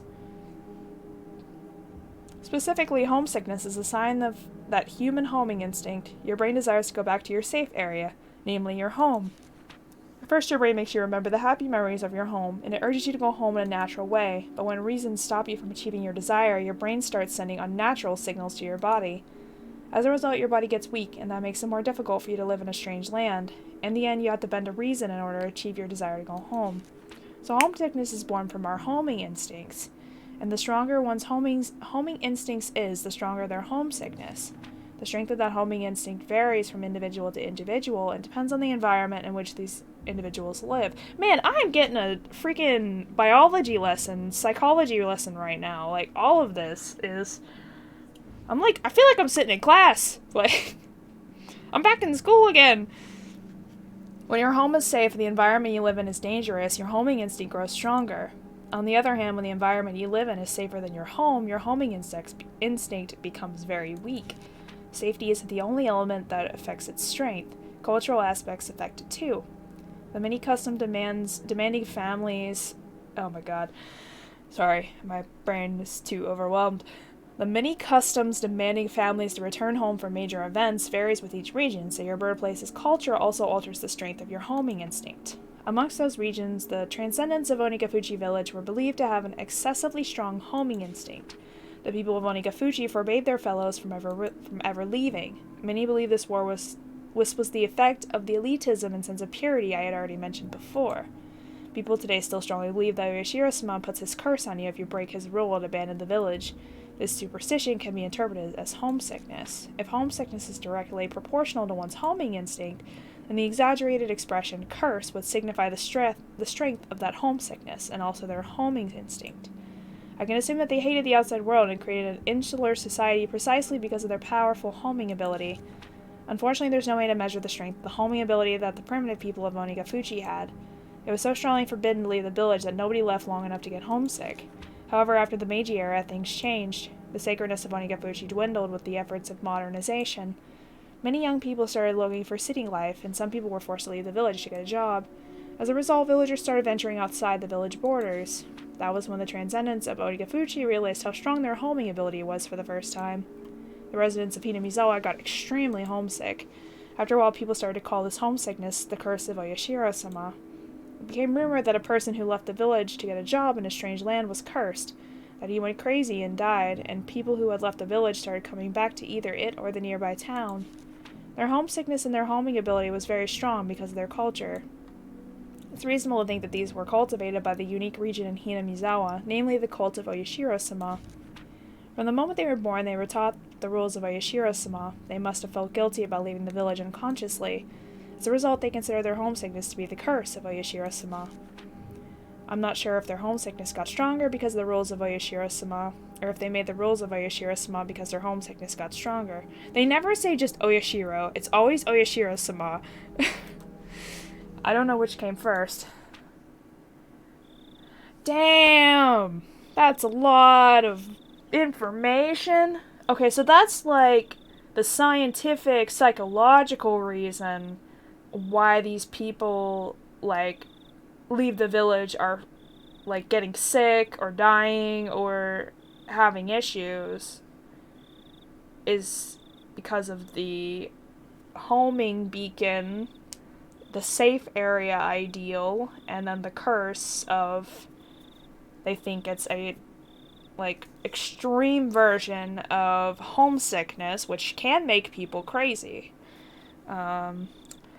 So that's the scientific reason for all of that, but, you know, it depends on what you want to believe. You know, for every, like, supernatural occurrence, there's a like, scientific way you could probably explain it, but, you know, is that actually real? You know, is the science version real, or is the supernatural version real?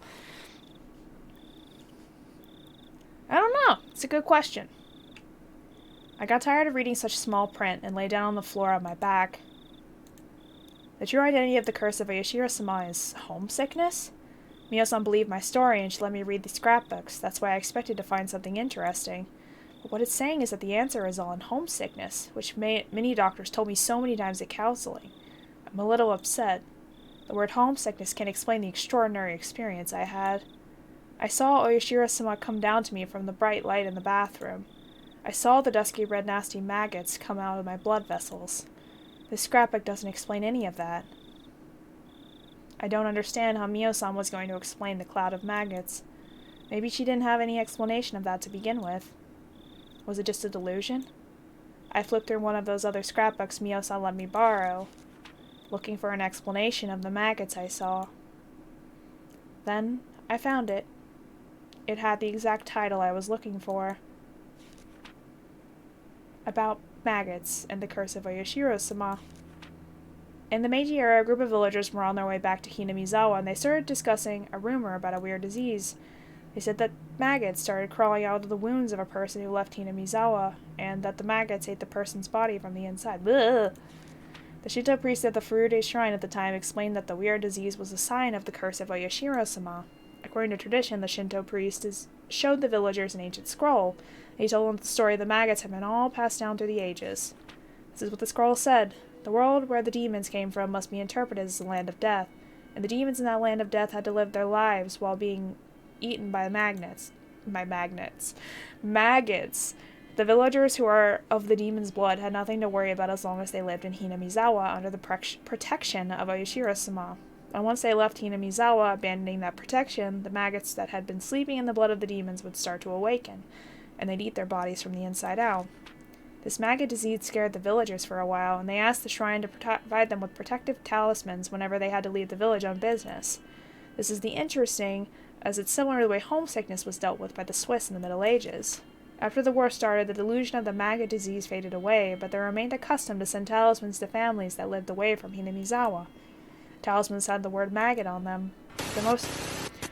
Oh my god, you scared me. Jesus Christ, buddy. Dio! Oh my god. The most interesting part about all of this is that the residents of Hinamizawa didn't know about the maggot disease until the rumors began. I thought that their unconscious worship made those people think of homesickness as a curse. So this case of the previously unknown maggot disease directly contradicted the research I had done so far. It's natural to think that the group of people who were on their way back to the village were lost in a mass delusion because they strongly believed in the curse, and that the Shinto priest took advantage of their state of panic to install a deeper faith in them.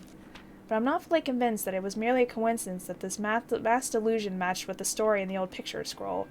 Honestly, most of the sound alert redeems, I have them turned up to full, so, they all kind of scare me if I'm not expecting them.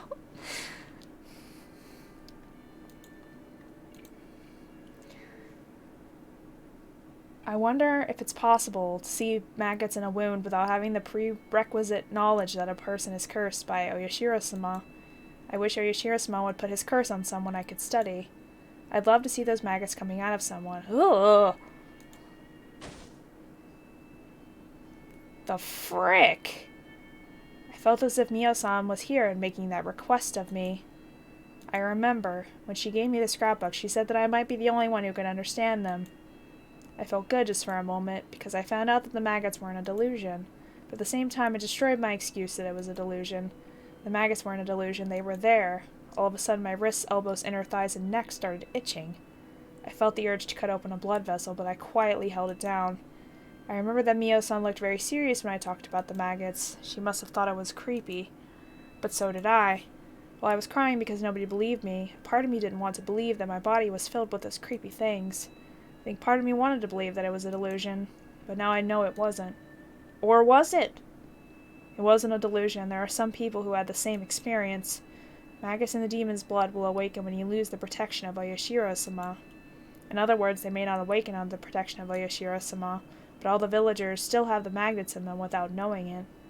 What's interesting is that if it is a psychological thing, why are they all having the image of maggots? That's the only thing they seem to have with this, is the maggots. I guess because of the old story, psychologically they heard that story and it spins their brain in that direction.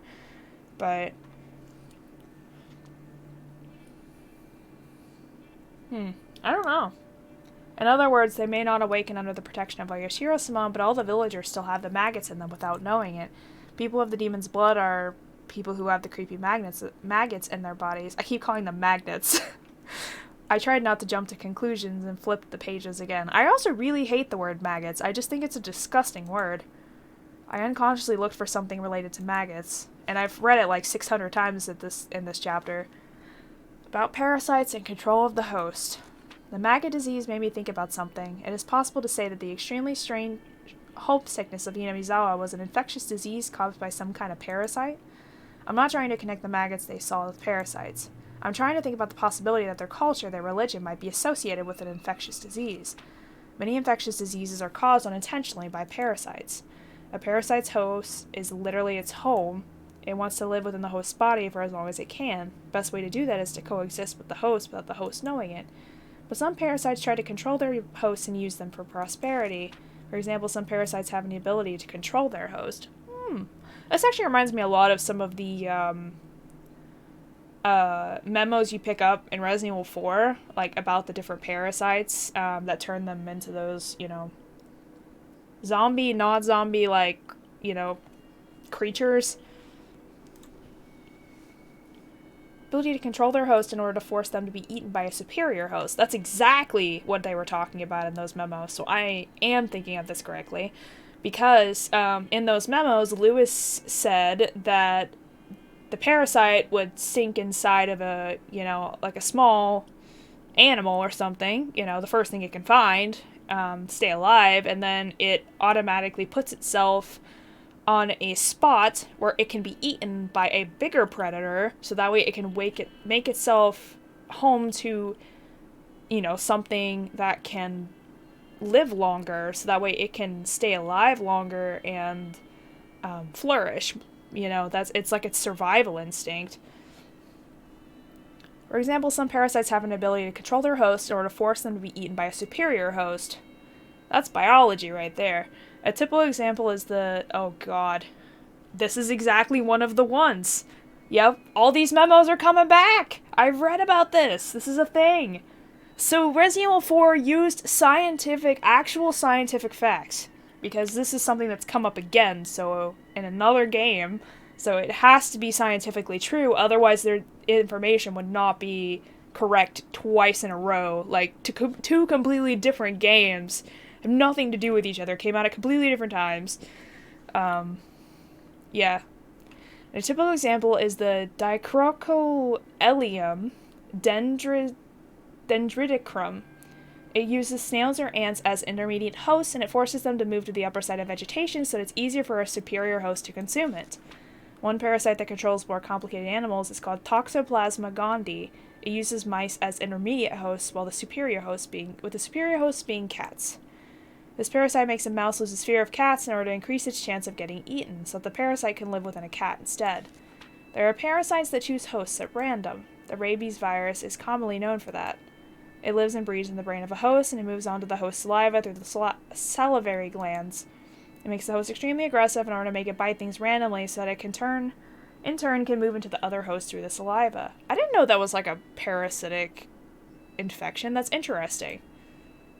That's what rabies does. Many parasites have a similar ability to control hosts to their benefit. The examples I use above are about parasites that move into other hosts to prosper. But I think there must be some kind of parasite that controls its host in order to have a comfortable environment in which to live. I guess when you think about it, all viruses or diseases are pretty much parasites. Like, they're living, cells that have mutated, that cause danger to humans usually, or like other animals or whatever.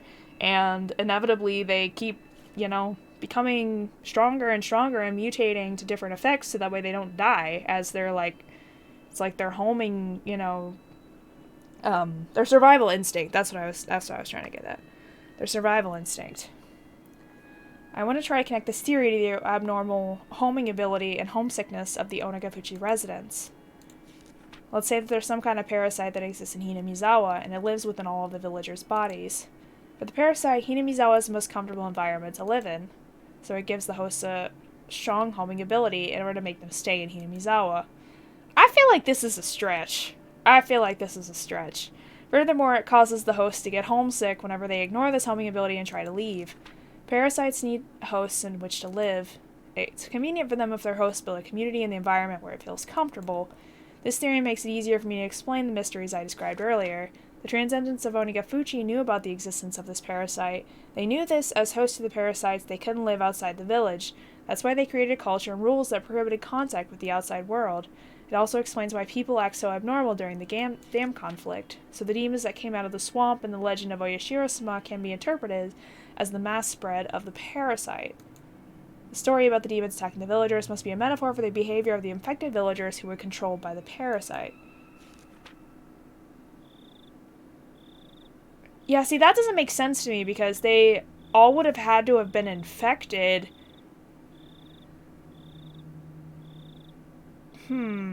But it would have had to have been a very infectious parasite that, like, literally infected every single one of them. And, you know, if that doesn't make sense because I don't know how Tometake would have been affected by this because he only comes every so often. I guess it depends on how the parasite, like, spreads, or if it does, like that. I don't know. This theory is too crazy. I should have just laughed about it. But I felt bad for Mio-san, so I decided not to. Hinamizawa is controlled by a parasite? You could use that theory to explain how the maggots came out of me. I felt a little bit dizzy. I was so confused, and a part of me thought it was ridiculous. And another part of me thought it was more convincing than any curse.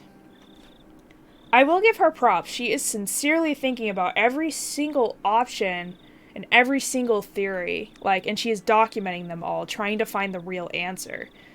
Like, she's thinking very in depth on all of these things.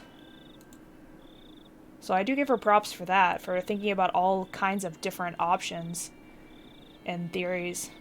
But Mio-san was probably erased because she wrote these scrapbooks. If so, the contents of these scrapbooks must be something that they can't ignore. They'd try to go get all of her scrapbooks and consign them to oblivion. What if they'd noticed some of her scrapbooks are missing? I felt a chill running through my spine. I have to keep it a secret that I have these scrapbooks. Yeah, she said she wanted to burn them, but she also wants answers. And, you know, these theories, these notes could be answers to things. You don't know for sure, but, I mean, the truth is the power here. And I'll have to try to understand more about their contents. I remember Mio-san told me that the three families are behind the series of the mysterious deaths, and that they're trying to resurrect the cult of Oyashiro-Sama. According to the theory I just read, the parasite must be trying to maintain the current environment of Hinamizawa. The healthiest environment for it is to be a completely closed village, just like the primitive Omonigafuchi. It must be very comfortable for the parasite if no hosts go outside the village. Just like, that doesn't make sense to me, though. It's like, the parasite only, like, exists inside the village, though? Like, that parasites, I don't feel like they work, like, in a territorial way like that. I feel like it's host to host, not, like, environment, you know, prone. But I have no idea. It must be very comfortable for the parasite if no hosts go outside the village. They don't even like the villagers often leave the village to go shopping. This means the parasite would try to goad the host into resurrecting the cult of Oyashiro-Sama. I remember there was an article in the scrapbook saying that the demon's blood runs thickest in the three families. That would mean that they have a larger amount of the parasite in them than the other villagers, and that they're under its control. The three families seem to be planning to bring the village back to the Onigafuchi area. Reviving the Wanagashi festival after the dam conflict can be interpreted as their desire to revive the faith that had started to fade away in the Meiji era. The three families, especially the Sonozaki family, have had a great influence over the region and the public organizations. What's going on here? That's what I've been asking for 6 arcs now! I still don't have answers! I thought this was a poorly written theory, but the pieces fit together, one after another. I've never played a jigsaw puzzle as crazy as this. I felt my brain swirling due to the absurd theory. A part of me thought this was ridiculous, and another part of me thought I might be about to expose an unbelievable truth. When I tried to look into the center of it, I felt as though I was going to fall into the whirlpool and drown. I'll have to devote myself to reading more seriously. There must be some kind of truth to this. It caused misfortune and made my life miserable after I moved to Ibaraki. I might be able to find the truth, including the cause of my parents' divorce and my desperate behavior. Right then I heard a knock on the door. Oh no. All of a sudden, scaring me. I hid the scrapbooks under a cushion. Reina, 電話が来てるぞ。電話？こんな時間に？誰だろう？ Oh, it's the same light as like the hotel room and like Shion's room, so I was like, where is she at? So she's just in her room at home, I guess. 本屋さんからだぞ。A bookstore? 本の取り寄せとか頼んだのか？沖宮書房の大石さんって人からだ。Oh! Good. Of course, it's Oishi-san. Obviously, it's Oishi-san.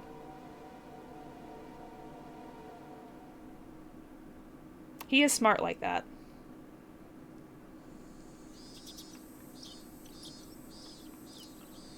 I opened the windows, but all they let in was heat and the cries of the cicadas. 味いな。味いいね。 It was break time between classes, but we couldn't really get any rest. Miona and I leaned on our desk, exhausted by the heat. The younger kids sure are tough, considering how the heat wasn't bothering them at all. They were running around the classroom despite the temperature. やっぱりさ、都会の学校だと教室にもクーラーとか入ってるわけ？そんなことねえぞ。あるのはせいぜい職員室ぐらいだな。うわぁ、それは羨ましいね。生徒みんなで職員室を襲って占拠とかしないの？その辺の発想が実にミオン臭い。ああ。I didn't even have the energy to laugh. Miona and I stopped talking and used our notebooks to fan ourselves. I looked at the empty seat nearby. It was Rena's. Rena didn't come to school today. She called and told Chie-sensei she couldn't come because she's sick. レナのやつ、最近元気ないよな。She's got a lot to think about, that's for sure. だね。暑さにやられたのかもね。なあ、本気で暑さでやられたと思ってるのか？そう思ってるけど。例の一件がさ。かもね。それに暑さも加わって夏バテでも起こしたんじゃないかな。She's less concerned with the incident and more concerned with like what's actually going on, you know, with her psychologically in the town. And I can't even imagine how distressing it was for her to commit a murder, dismember the bodies, and get caught by her friends. We took each other's hands at that place and we united. All of us believed that we had closed the case there and had regained our peace. But was that as easy for Rena as it was for us? She must have not quite recovered yet. おじさんはみんなで楽しく遊んでればそのうち元気になると思ってたんだけどね。そこまで心の傷が浅くなかったってことかな。こういう時さ、どうしたらレナを元気づけられるかな。多分ほっとくのが一番じゃないかな。She wants to be happy, to be safe again, and she feels like she can only make that happen now if she can find out the reason why her memories, you know, are so disjointed, and because of the incident where she left Hinamizawa. So she's trying to figure out why her leaving Hinamizawa is causing her psychological and physical pain, really. But in order to do that, she has to figure out, you know, is the curse real? Is the curse not real? Like, what is actually going on here? Which leads her further and further and further down the Hinamizawa rabbit hole that I am still drowning in. おいおい、そんなのでいいのかよ。I still have no frickin' 俺 clue. たち仲間だろ。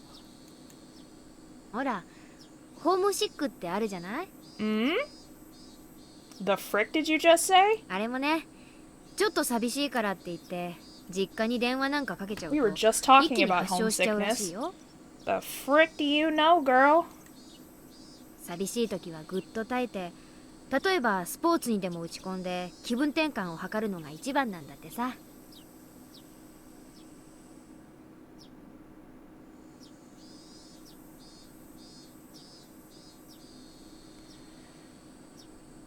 気分転換させてやりたくても、あいつ最近部活に加わらないし。as I said, it's a balance. Like, the best thing to do to pull you out of your depression is usually to get moving. You're right, to focus on something, even if it's something small or seemingly insignificant.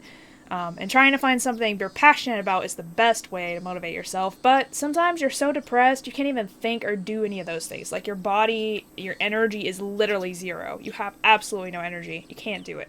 It's just impossible.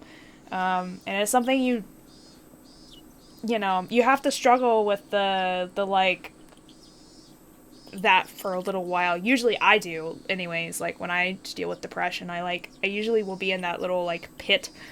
I call it the pit of despair. Like, I'll sit there for a while, and I just can't do anything. My energy levels just aren't there.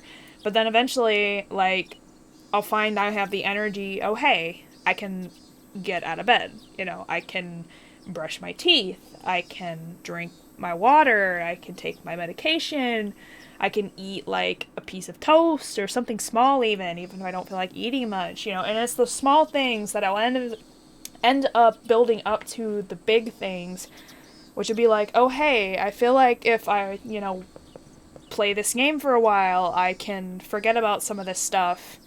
And then you're like, oh, hey, this game makes me want to write about something, so I'll go write a poem or a story or something. And it just, I guess that's just how my ADHD brain works with that. But, yeah, it's a balance. You have to, like, you can't, like, force yourself to do those things, because those things will just will not be fun for you if you try to force yourself to do them when you're depressed.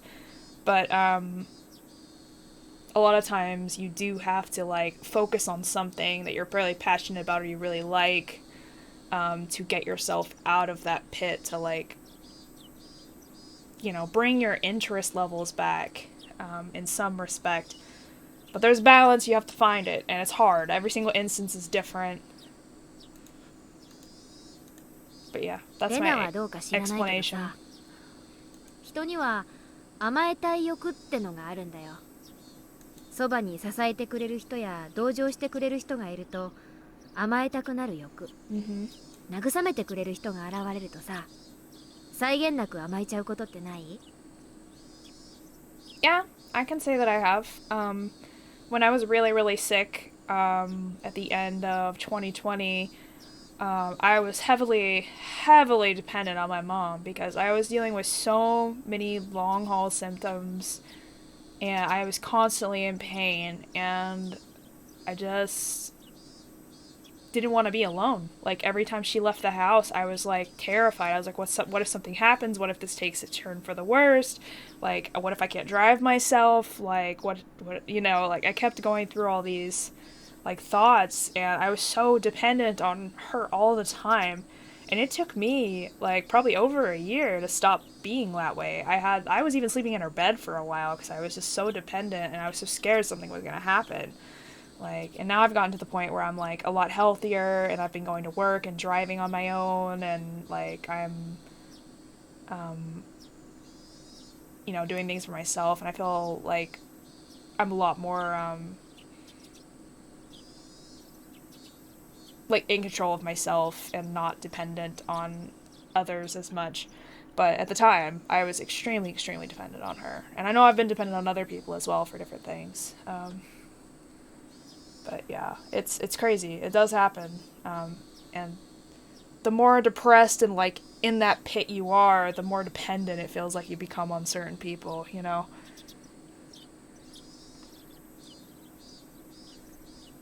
Or sometimes it's the opposite. Sometimes you don't depend on anybody because you're so in that pit, like, you can't even feel, you know, when someone else is trying to support you, like, you can't even feel that. It's just, you're numb. どうだろうな。I need to stop talking about this. I could go on rants for hours.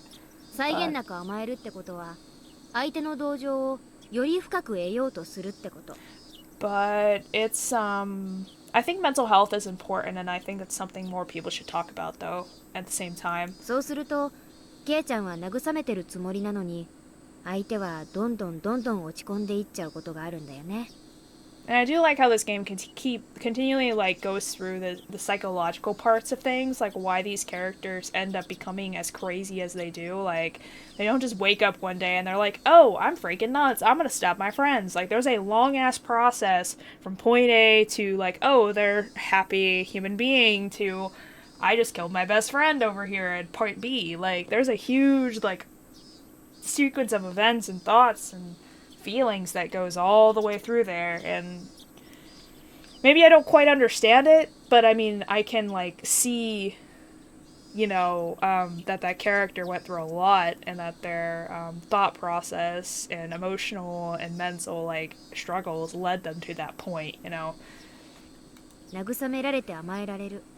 これに味を占めると不幸に酔うのが癖になる。 That's true to an extent. Yeah. レナもその辺分かってるからわざと一人になろうとしてるんじゃない？ You don't want to be completely dependent on people, but you also like sometimes need people to help you at times and to pull you out of something that you can't do by yourself, you know. 慰めや甘えが目的だったら私たちのそばにいて涙を流せば済むわけだし。 But there are also times that you just need to be comforted, and じゃあ落ち込んでるレナをどう励ますばいいんだよ。女の心情としては辛さを励ましてくれるより忘れさせてくれる方が嬉しいね。 forget her pain. 慰めるな、励ますな。なんだよ、お手上げじゃないかよ。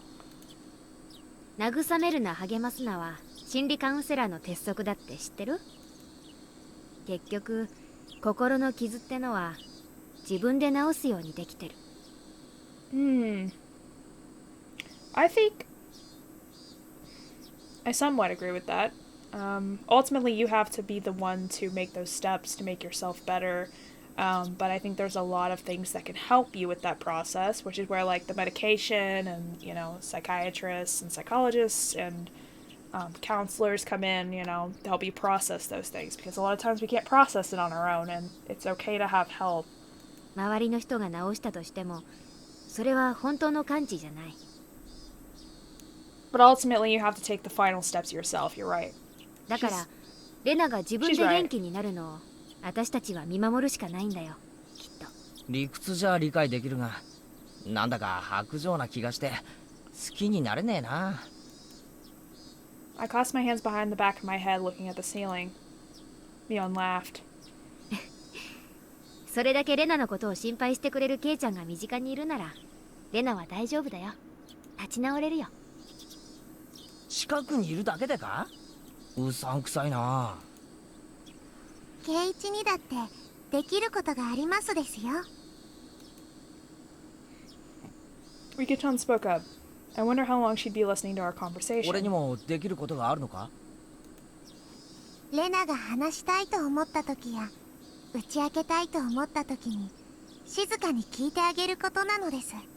聞くだけでいいのか？励まさなくていいのかよ。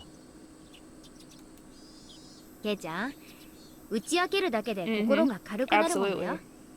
静かに耳を傾けるのが何よりも嬉しい時ってある。Yep, you just need someone to listen and say your feelings and emotions are valid. And sometimes that's it. Like, you don't want them to do anything else. Just tell you that it's okay, and it's okay to feel the way you do, basically, and it's okay that you're struggling with this. ミーの言う通りなのですよ。レナが話したいと思った時、いつでも話しかけられる場所にいてあげるのもきっと仲間として大切なことなのだと思いますです。 Leon and Rika-chan were absolutely right. I was going to pat Rena on the shoulder and tell her to cheer up when I saw her next, but now I know that would have been one-sided on my part. Rena doesn't want to feel down herself. She wants to cheer up if at all possible. If I cheered her up irresponsibly, she'd be very disappointed because she'd think that I didn't understand her pain. そうだな。俺ちょっと人の心ってやつを理解しようとしてなかったな。 Telling someone who's mentally like struggling to just cheer up and get over it is just not helpful. レナを励ましたいのは俺の欲求であってレナの求めることじゃない。ありがとな二人。俺ひょっとすると今日まで何か勘違いをしてたかもしれないぜ。On that day, I thought I cheered her up, but I started to doubt if I had reached her heart. I might have just been dragging her someplace where I wanted her to go. I wasn't on her side in the real sense of the term. All of a sudden, Rika-chan patted my head. 圭一は一番のレナの味方ですよ。それは疑わなくて大丈夫なのです。俺また考え事を口に出しちまってたのか。レナの心には届いてるよ。ケイちゃんはあの日とても強い力をレナに与えたんだからさ。いやー、でもさ、よくよく思い出すとすっごい恥ずかしいこと言ってたよね。It definitely was. So they do remember. We heard footsteps from the hallway and everybody started to head back to their desks. お待たせしました。 But in the first arc, they completely, cancel all of that information out. So it's like, I've never heard a word about that until this arc. So I'm trying to figure out the sequence of events. それでは委員長。 Because I feel like that would automatically come up, you know. 起立。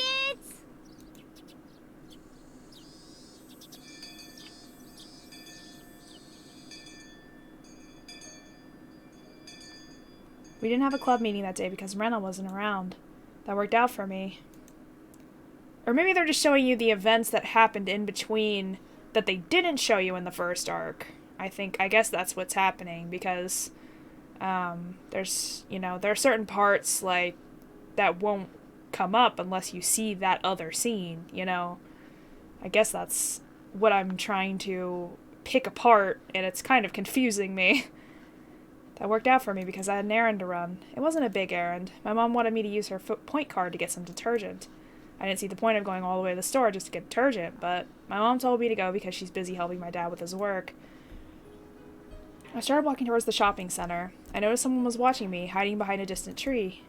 I wonder who would do such a mischievous thing. I stared at them to find out who it was, at which point they emerged. レナじゃねえか。 Are you feeling better now? I was about to say that, but I swallowed the words. Somehow Rena looked very serious. どうしたんだ。 Rena put her index finger to her lips, told me to be quiet, looked around carefully, and beckoned for me to come over. I had no idea what was going on, but I followed her instructions, shut my mouth, and ran to her. Rena gestured for me to squat down to hide in the shadows of the bush. I didn't know why I had to do that, but I could ask her the question later. I just followed her orders for now. Rena looked like she was making sure no one was following her. If it was Mio, and she'd do something like this just to fool me, as a joke, but I know Rena doesn't do things like this for fun. I had no idea what kind of situation I had got myself into, but I could feel how tense it was. And I made myself as small as I could. もういいよ。ごめんね。 The tone of her voice made me relax a little. どうしたってんだよ一体。多分私、誰かに最近後をつけられているの。なんだって。 Who would follow her? When I thought about it, I realized how stupid the question was. まさか警察かよ。 Rina, Mamiya, and Tepe Hojo. 2 people disappeared. Even though they were awful human beings, the police had to investigate if they found out they'd gone missing. Probably wouldn't be difficult to find out that Rina had often been to Reina's house, but it should be okay. As long as they don't find those bags, it should be okay. 警察なのか警察じゃないのかわからないけれど、綿流しの夜以降、誰かにずっと見られている気がするの。どういうことだよ。 I don't think it's about that at all. I don't think it's about the murder she did. I think it's about other things. Which is odd. It's like that they don't even care about those, the murders that she did, but, they care about the secrets of what happened to Tomoitake and Mio. Once I asked that question, Rena stared directly at me with a blank expression. Her eyes looked as though they were evaluating me. She stared at me as if she was assessing whether I was worth talking to about something so important. Rena squeezed her own wrist tightly, then started talking in a whisper. 話してもいいけど、誰にも内緒にできる。ああ、もちろんだぜ。レナがそうしろってんなら誰にも喋らない。うん、圭一君なら信用できるよ。She smiled and looked around one more time. 連中はひょっとするとミオさんのスクラップ帳を探しているのかもしれないの。Dun dun dun. ミオさんで、ああ、看護師の高野さんのことか。あとスクラップ帳って何のことだ？秘密の捜査になっているって言ってたから、多分圭一君は知らないよね。高野美代さん殺されたんだって。 How does she know that? いつ？ Show me to be quiet again. I lowered my voice and let her continue. 綿流しの夜、私たちは美代さんと、あと富武さんに会ったよね。あの直後に2人が襲われたんだって。富武さんはお社様のたたりにあって喉をかきむしって死んだ。美代さんは隣の県の山中で Okay, so this 焼き truth 殺され has ていた come と言 out ってた yet. の。 Okay. I'm trying to figure out what has been released and what has not, because それ本当かよ。そんな That の is true. 誰も知らないぞ。それは警察が伏せて捜査をしてるからなの。ひなみ沢村連続開始事件は今年で5年目になっちゃうでしょ。だから変に騒がれたくないんで事件を公にしていないんだって。なるほど。秘密捜査なのは分かったが、レナはそんな話どこで聞いたんだよ。内緒だよ。私実は大石っていう沖宮署の刑事さんと連絡を取り合っているの。その人に教えてもらった。どうして大石って人がレナに？ So I think I get it. So the police are tailing him.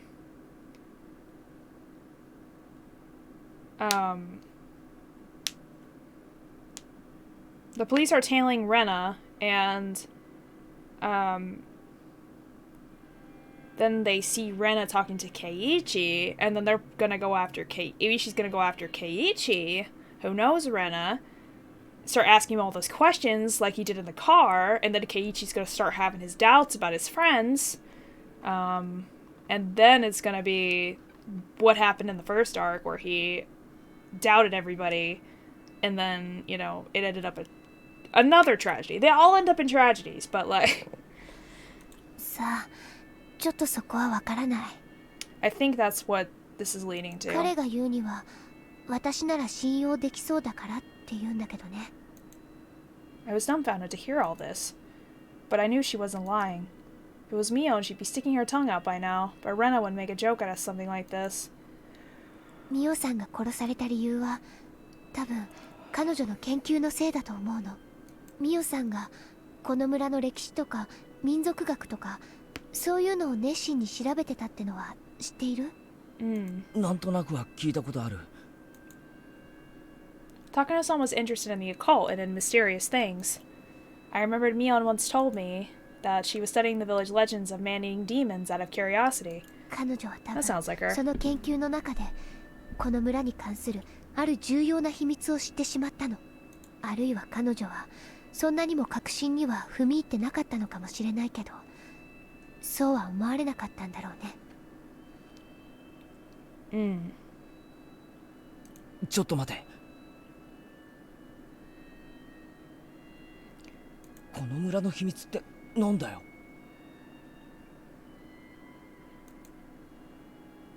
私はミオさんのスクラップ帳をほんの数冊借りて読んだだけ。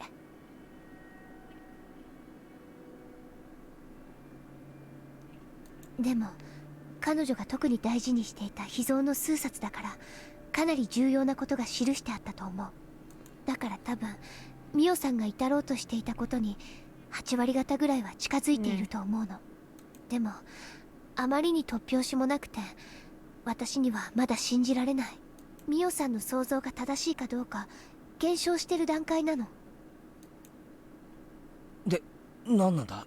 秘密を知ると殺されるっていうこの村の秘密ってのは。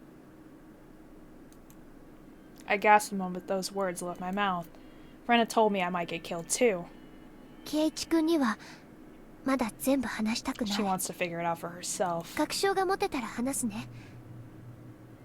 だってそれくらいに途方もない、とんでもない話だから。確証ってなんだよ。例えば予備知識のないことは私自らがその存在を検証できているけど、他にもたくさん未検証のことがあ Oh, るの。 that's true. If the psychological reason was true, she didn't know about it beforehand.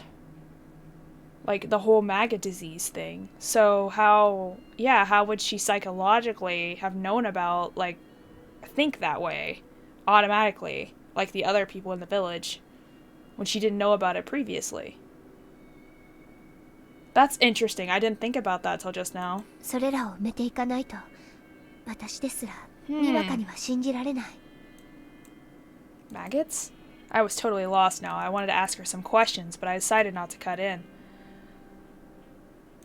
It was so hot outside. So she does know, like, more than she lets on, and she doesn't tell him anything. And then he starts trying to dig for the truth on his own because he doesn't trust her. It was so hot outside, but Rena held her arms as if she was cold. レナ、 I see where this is going. いつだってお前の味方なんだからな。俺だけは信用してくれて構わない。ありがとう。その一言がすごい嬉しい。 And then the police gets in his head, and they're like, well, she might be dangerous, you know. From her expression alone, I could tell that she really meant it. I could also tell that she was involved in something very big, and that she felt lonely because she couldn't tell anyone else about it. I had to be on her side when she was going through a difficult time. 私とね、今日ここで出会ったことは内緒にした方がいいと思うの。私と接触があったことが知られたら、ケイチ君にも危害が及ぶかもしれないから。わかった。俺に何か協力できることはないのかよ。今はない。でも協力をお願いできることが分かっただけで、今の私には心強いよ。最後には頼らせてね。おう、任せとけ。し、車が来る。 Rena pushed my head into the bush. I went along with it, crouched down even lower in the bushes. We stayed quiet for a while. I could hear a car coming closer, and after a while a white van passed by. I was surprised at her hearing. She heard the car coming when it was still far off in the distance. Well, when you grow up in the village, like, and, you know, you hear sounds like that pretty easily. Because you don't get a lot of cars there. ナンバー見えた？いや、ごめん。見えなかった。私もちょっと見えなかったけど、多分さっきと同じナンバーの車だと思うの。そのレナを尾行しているとかいう連中か。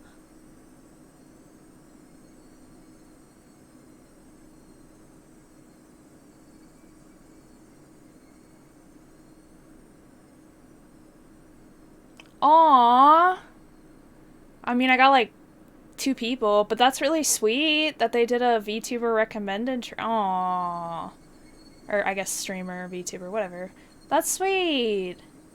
Well, if it was Nico, thank Nico for me. If it was someone else, then thank them for me.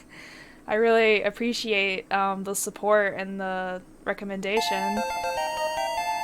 Yeah. Yeah, I have followed the Nico. That's so sweet. I don't know how Nico knew me, but that's sweet. Nice. I did level up. I'm in the community. People know about me now. 普段車なんか通らない道で、今日は何度も追い上げられるの。その度に私は隠れてやり過ごしているからいいんだけど、どうもおかしい。そいつらなのか。高野さんたちを殺してレナが持ってるスクラップ帳を狙っているという連中は。多分。I don't blame her for not being able to believe what's going on, because this is really crazy. Takano-san uncovered something really significant through her studies. The people who want that information hidden found out about it, and they killed her on the night of the Wanagashi, copying the Curse of Oyashiro-Sama. They're looking for the scrapbooks, the fruits of her research, and Rena has them. That's why they're trying to kill Rena? じゃあレナの家が危ないってことはないのか。Okay, no worries, Pred. I figured you were at work because you said bye earlier, so... Yeah. I got you. Have a good day at work, or try your best. Take it easy. 大丈夫。スクラップ帳はゴミ山の私の隠れ家に隠してある。お父さんが不安だけど、何も知らないからこそ何も危害が及ばないかもしれない。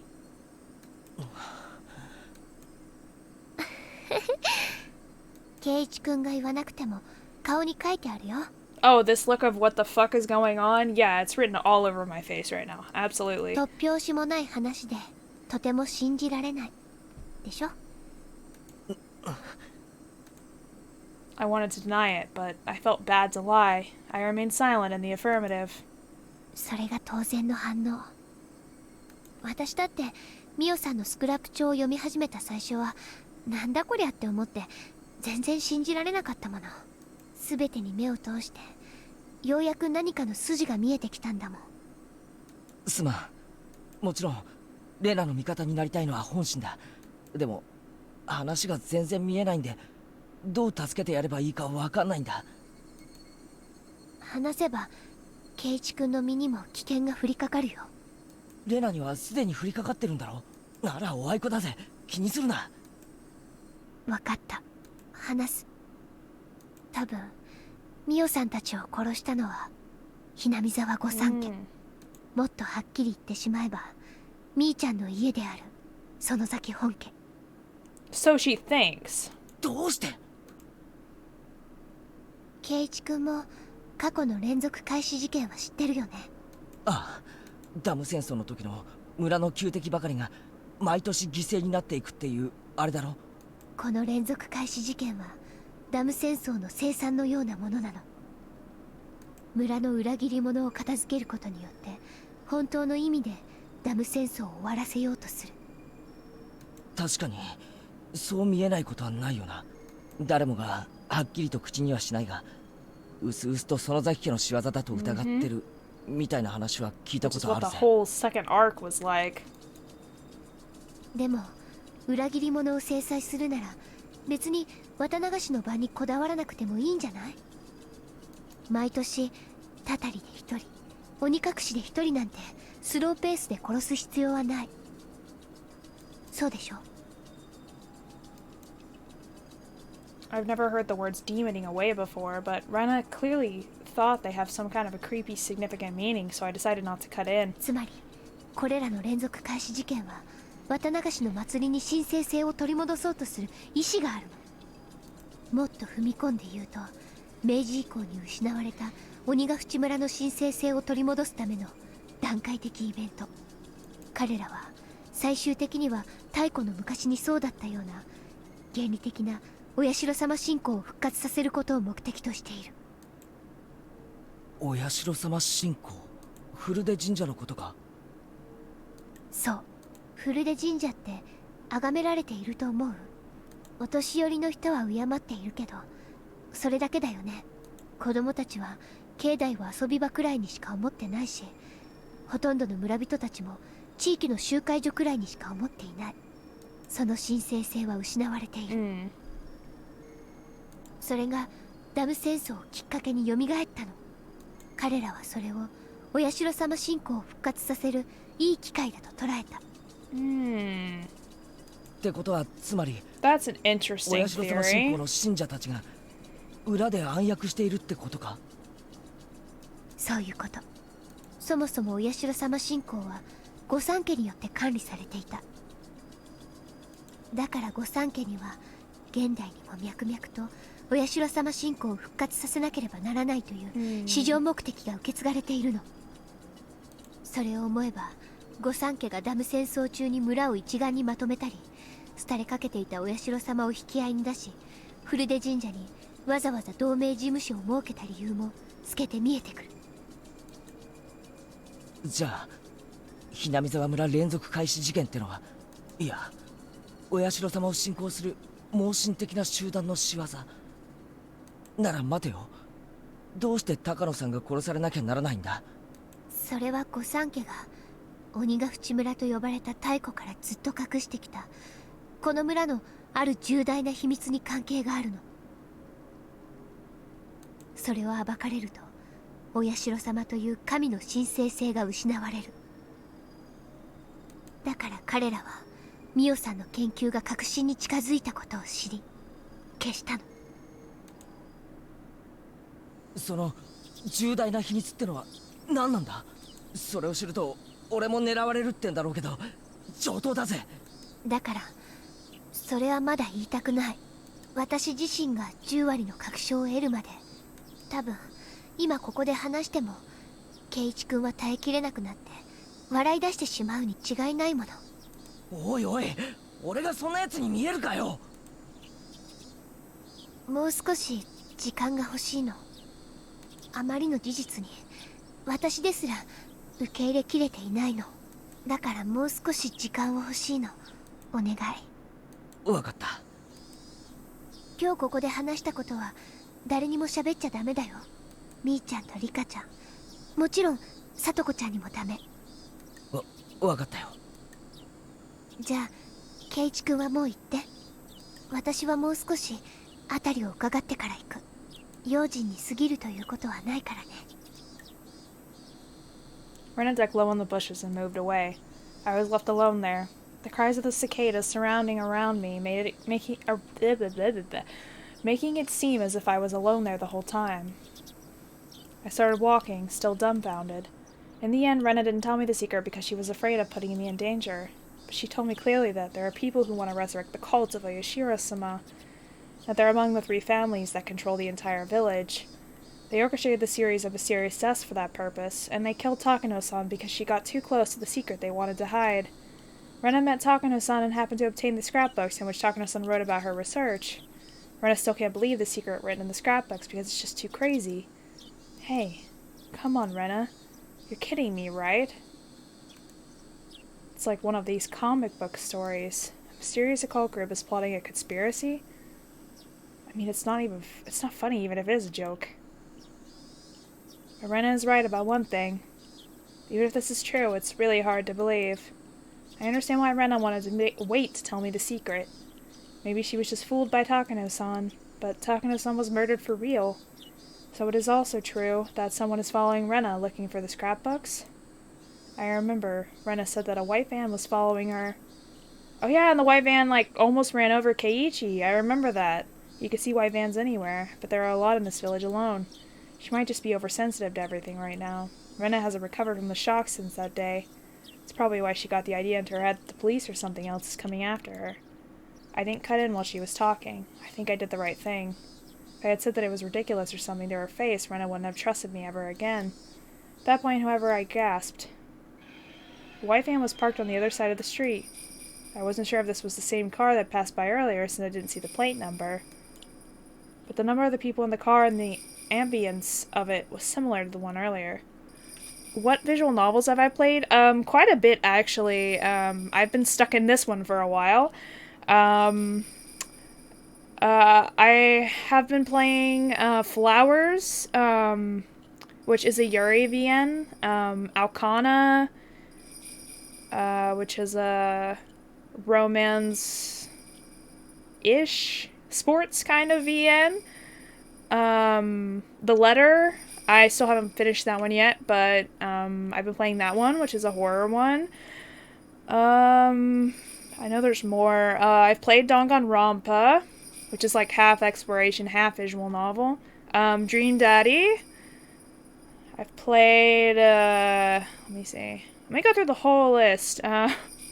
Amnesia Memories. I did go through that entire game.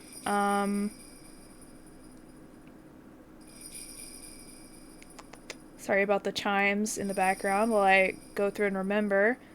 I know there's another one that I'm thinking of. It'll come to me.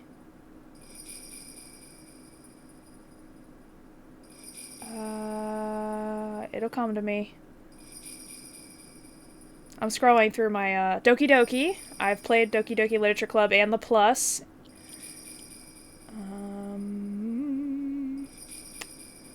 Scrolling through my wish list. Or not my wish list, my games list on Steam. Let's What's the other one? There's a Yuri visual novel that I've played that I'm trying to find. Highway Blossoms is one. I've played that one. Hustle Cat, which is super cute. God, I've played more than I thought. I played Kara Kara. There's and Kara Kara 2. Kindred Spirits on the Roof. I've played like a side story of A Kiss for the Petals, which is another Yuri VN.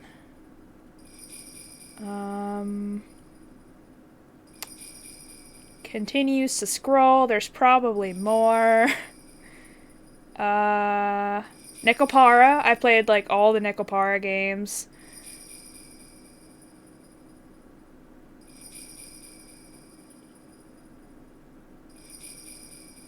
Perfect Gold, which was made by the same people that made the letter. I've played that one.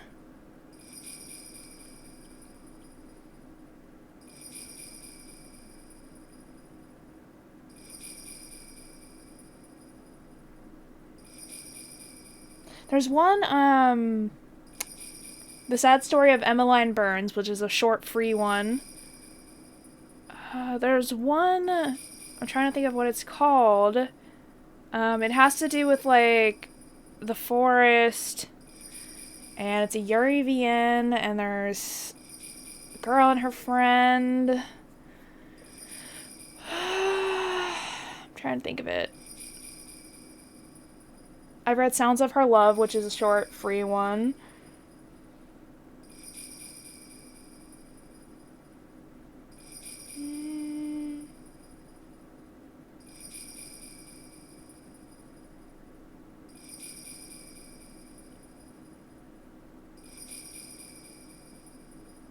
I can't think of what it's called right now. Oh my god. It's a Yuri VN. Let me see if I can go by categories here. VN.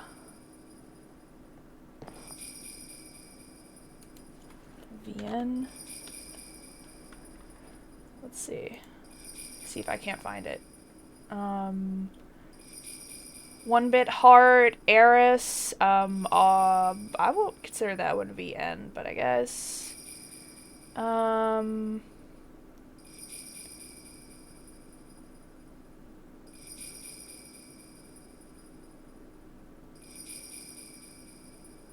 Oh my god, what the frick is it called? It's gonna drive me nuts.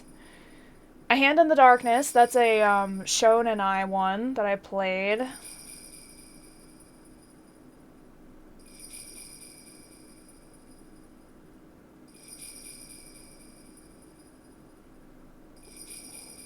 There is one that I've played that I'm not going to tell you because it's actually, like, really sexual.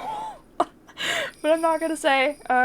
Lily Cool Rainbow Stage. I played that one. That's a Yuri VN as well. I've played a lot, apparently, that I didn't remember.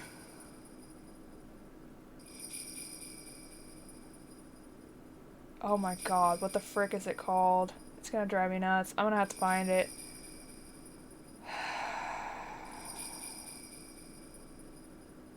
Oh my god. I have not, but I have it on my list of games to play. I also have Clannad on here, and I haven't played that one yet either. God damn it, what is it called? It's a really good game. I can't think of what it's called. I'm gonna have to ask my friend who loves that game. Name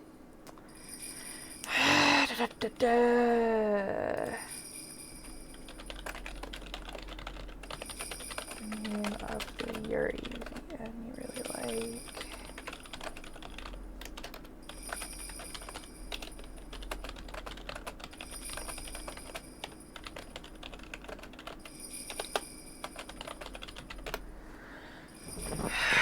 I can't think of the title of it right now. I'm gonna let her get back to me. Yeah, Steins Gate, I have it. I just haven't played it yet. But I have Steins Gate and Steins Gate Zero, I believe. But when she gets back to me, I will let you all know what that visual novel game is called, because I can't remember it right now. But I've played quite a bit. I started my channel pretty much playing VNs. I also played one that I wrote the script for called Lost Girl, if you all are interested in that. Wink, wink, nudge, nudge, self-promoting. Also, thank you for the follow. Appreciate that. I wrote the script because I am a writer, so I wrote the script for this one, and Daisy Baka / Mythy Kiwi did the art for it. It's called Lost Girl.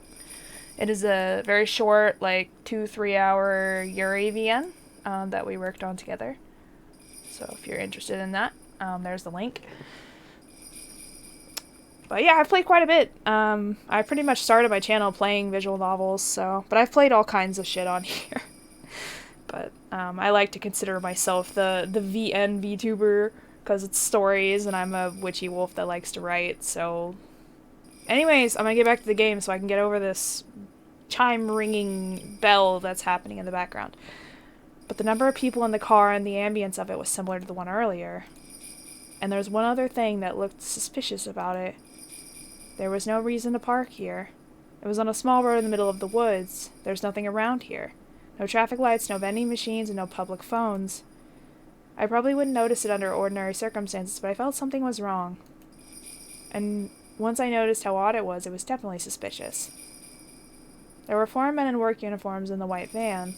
The driver was smoking a cigarette, but the other man was just sitting there doing nothing. We're just sitting there doing nothing, excuse me. If they wanted to take a break or have a smoke, they could have chosen a better place than here. It's possible that they stopped because they had to go to the bathroom really badly, but it didn't seem that way either. They didn't look as comfortable or relaxed like they would if they were taking a break. They looked like they were waiting for something to happen. That was a deep tension in that car. Could they possibly be waiting for Rena? No way. I didn't see anybody walking around here. This road is a back road. Nobody really uses this road, let alone by car. But it's impossible. I felt bad for Rena to even think about it, but this must be something that she got into her head because she's feeling victimized by it. She must be imagining things because she's still nervous from when her friends caught her in the act of killing Rena and Tepe. Nii-chan. Oh no. I heard somebody say that when I passed by the van. He couldn't mean me. He didn't even know who I was. So I assumed he was talking to one of the other people in the car. I pretended I didn't hear him, but I kept walking by, and then he said it again. He honked the horn as well. 兄ちゃん、すまんね。学校の帰りかいね。He had a strong accent similar to that of the older villagers. He must live here, but I didn't know him. I could tell he didn't know about me either, because he didn't call me by name. はい、そうですけど。兄ちゃん、学校からこの道をずっと歩いてきたんで。ちょうど文房具屋の角を曲がって。そうですけど。Who'd like to know? 何か。They were probably lost, I thought. This village had so many small turns you can easily get lost when you try to take a shortcut. So they must have been waiting for someone to ask for directions. But then he said something disturbing. 兄ちゃんさ、この道の途中で女の子に会わんかったかいね。え、え？白い帽子に白い服を着た女の子なんよ。紫のリボンもついと。会わんかったかいね。They were definitely talking about Rena. いえ、会ってないです。I wasn't ready to hear them ask that. Rather, I was scared. That's why my voice got all shaky. Up until that point, I couldn't believe Rena's story. I thought it was ridiculous. I actually laughed, if only to myself. That's why I wasn't ready at all. My heart was beating fast, and I was sweating all over. I immediately answered no, I didn't, but it might have sounded like an obvious lie. The driver stared into my eyes. He looked like he was trying to figure out if I was lying or not, and my legs started to shake. I felt like a frog under the glare of a snake, and I couldn't move a muscle for a while. But I think the same went for those men, too. They were clearly a suspicious group, and they had just asked a villager about a girl out of the blue. Anybody would get suspicious. And I was right. The man broke the ice and started making excuses before I even asked him why he wanted to know about the girl. ああ、そんな深い意味はないんね。さっき女の子を追い抜いたのによ。来たのが男の子だったから。What kind of reasoning is that? そうですか。忘れてえな。ごめんな、兄ちゃん。The frick? うちらもう行く That んで。 doesn't make any sense.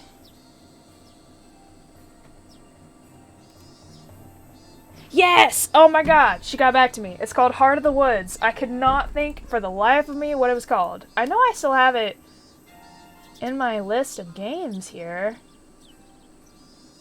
Okay, here it is. Yeah, I must have just passed by it a few times. It's called Heart of the Woods. It's very good. That was a visual novel I couldn't think of earlier. But the answer is I have played a lot, yes.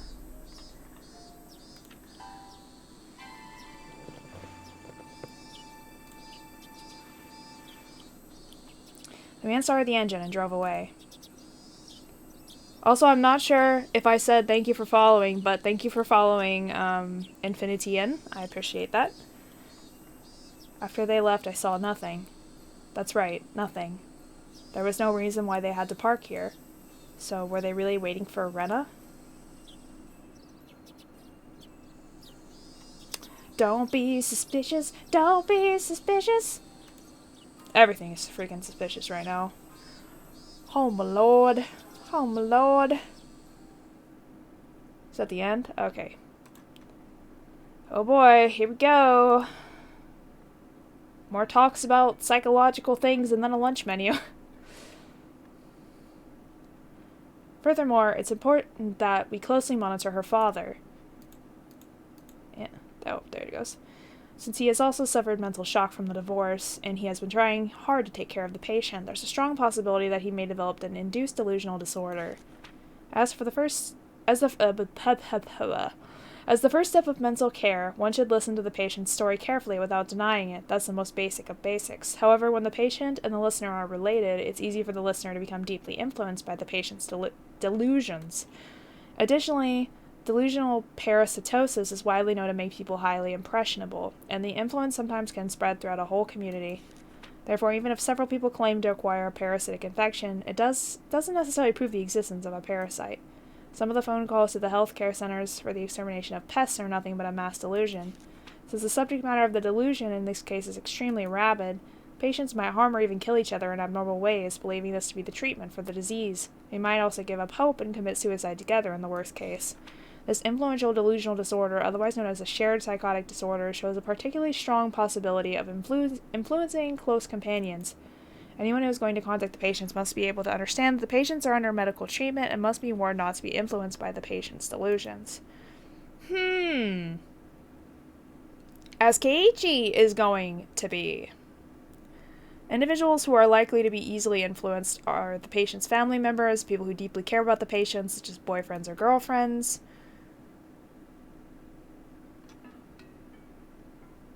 I didn't say anything about the lunch menu at that time.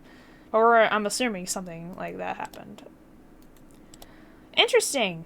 So that's the end of chapter 8. So, well, that was a lot of information thrown in my face all at once. I still haven't quite gotten to, like, the connection point, you know, where, like, Keiichi starts being suspicious and then starts, you know, Rena turns, like, freaking psychotic on him and all of that nonsense. That was in Arc 1, but I'm assuming this is just a slow process and we're gonna get there eventually. But we have gotten to the Oishi, you know, showing up to investigate, the deaths, the Watanagashi Festival, like, all of those scenes match up. And then we got the new scenes with, you know, Rena and her dad and that whole home situation. Interesting. There's a lot going on here. And I don't quite know where it's going to lead, but I guess that's kind of the fun, you know, of playing this game, is that the mystery part of it, you know? Okay, so Nico Not Neko is still, streaming. They did a streamer support stream, thing for me, so I'm going to raid them because they were very nice, and yeah. So, we're going to spread the support and the love, like always. But thanks everyone for coming to the stream. I appreciate it. I know it was kind of quiet tonight, but still got a few followers. Thank you all for following my channel. I appreciate that. I play a lot of visual novels, and I play all kinds of other games. I prefer to play story-based games if I can, but I will play just about anything, to be honest.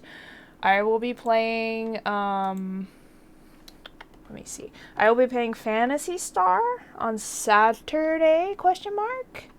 I believe. Yeah. Phantasy Star on Saturday. Oh, well, that's not gonna work. Sorry. I'm thinking about other plans. Yeah,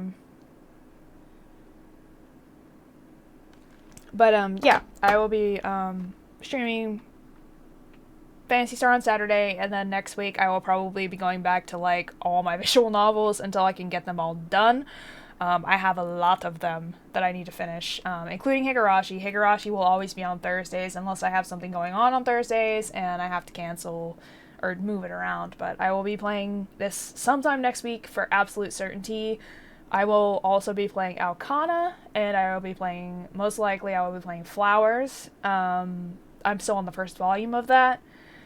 And Tokyo Dark with Holy Mind, I will be doing that again, and I'm trying to think if there's anything else, and probably Phantasy Star again.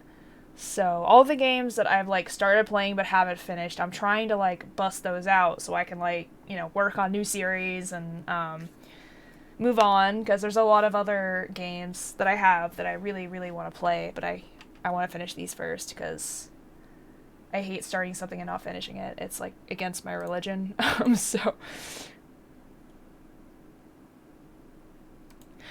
but yes, thanks everybody for coming to stream. I will be streaming this again next week. I will see you all Saturday. I'm probably going to take a break tomorrow, so you probably won't see me tomorrow, but you will at least see me Saturday. So again, thanks everyone, and I will see you all next time.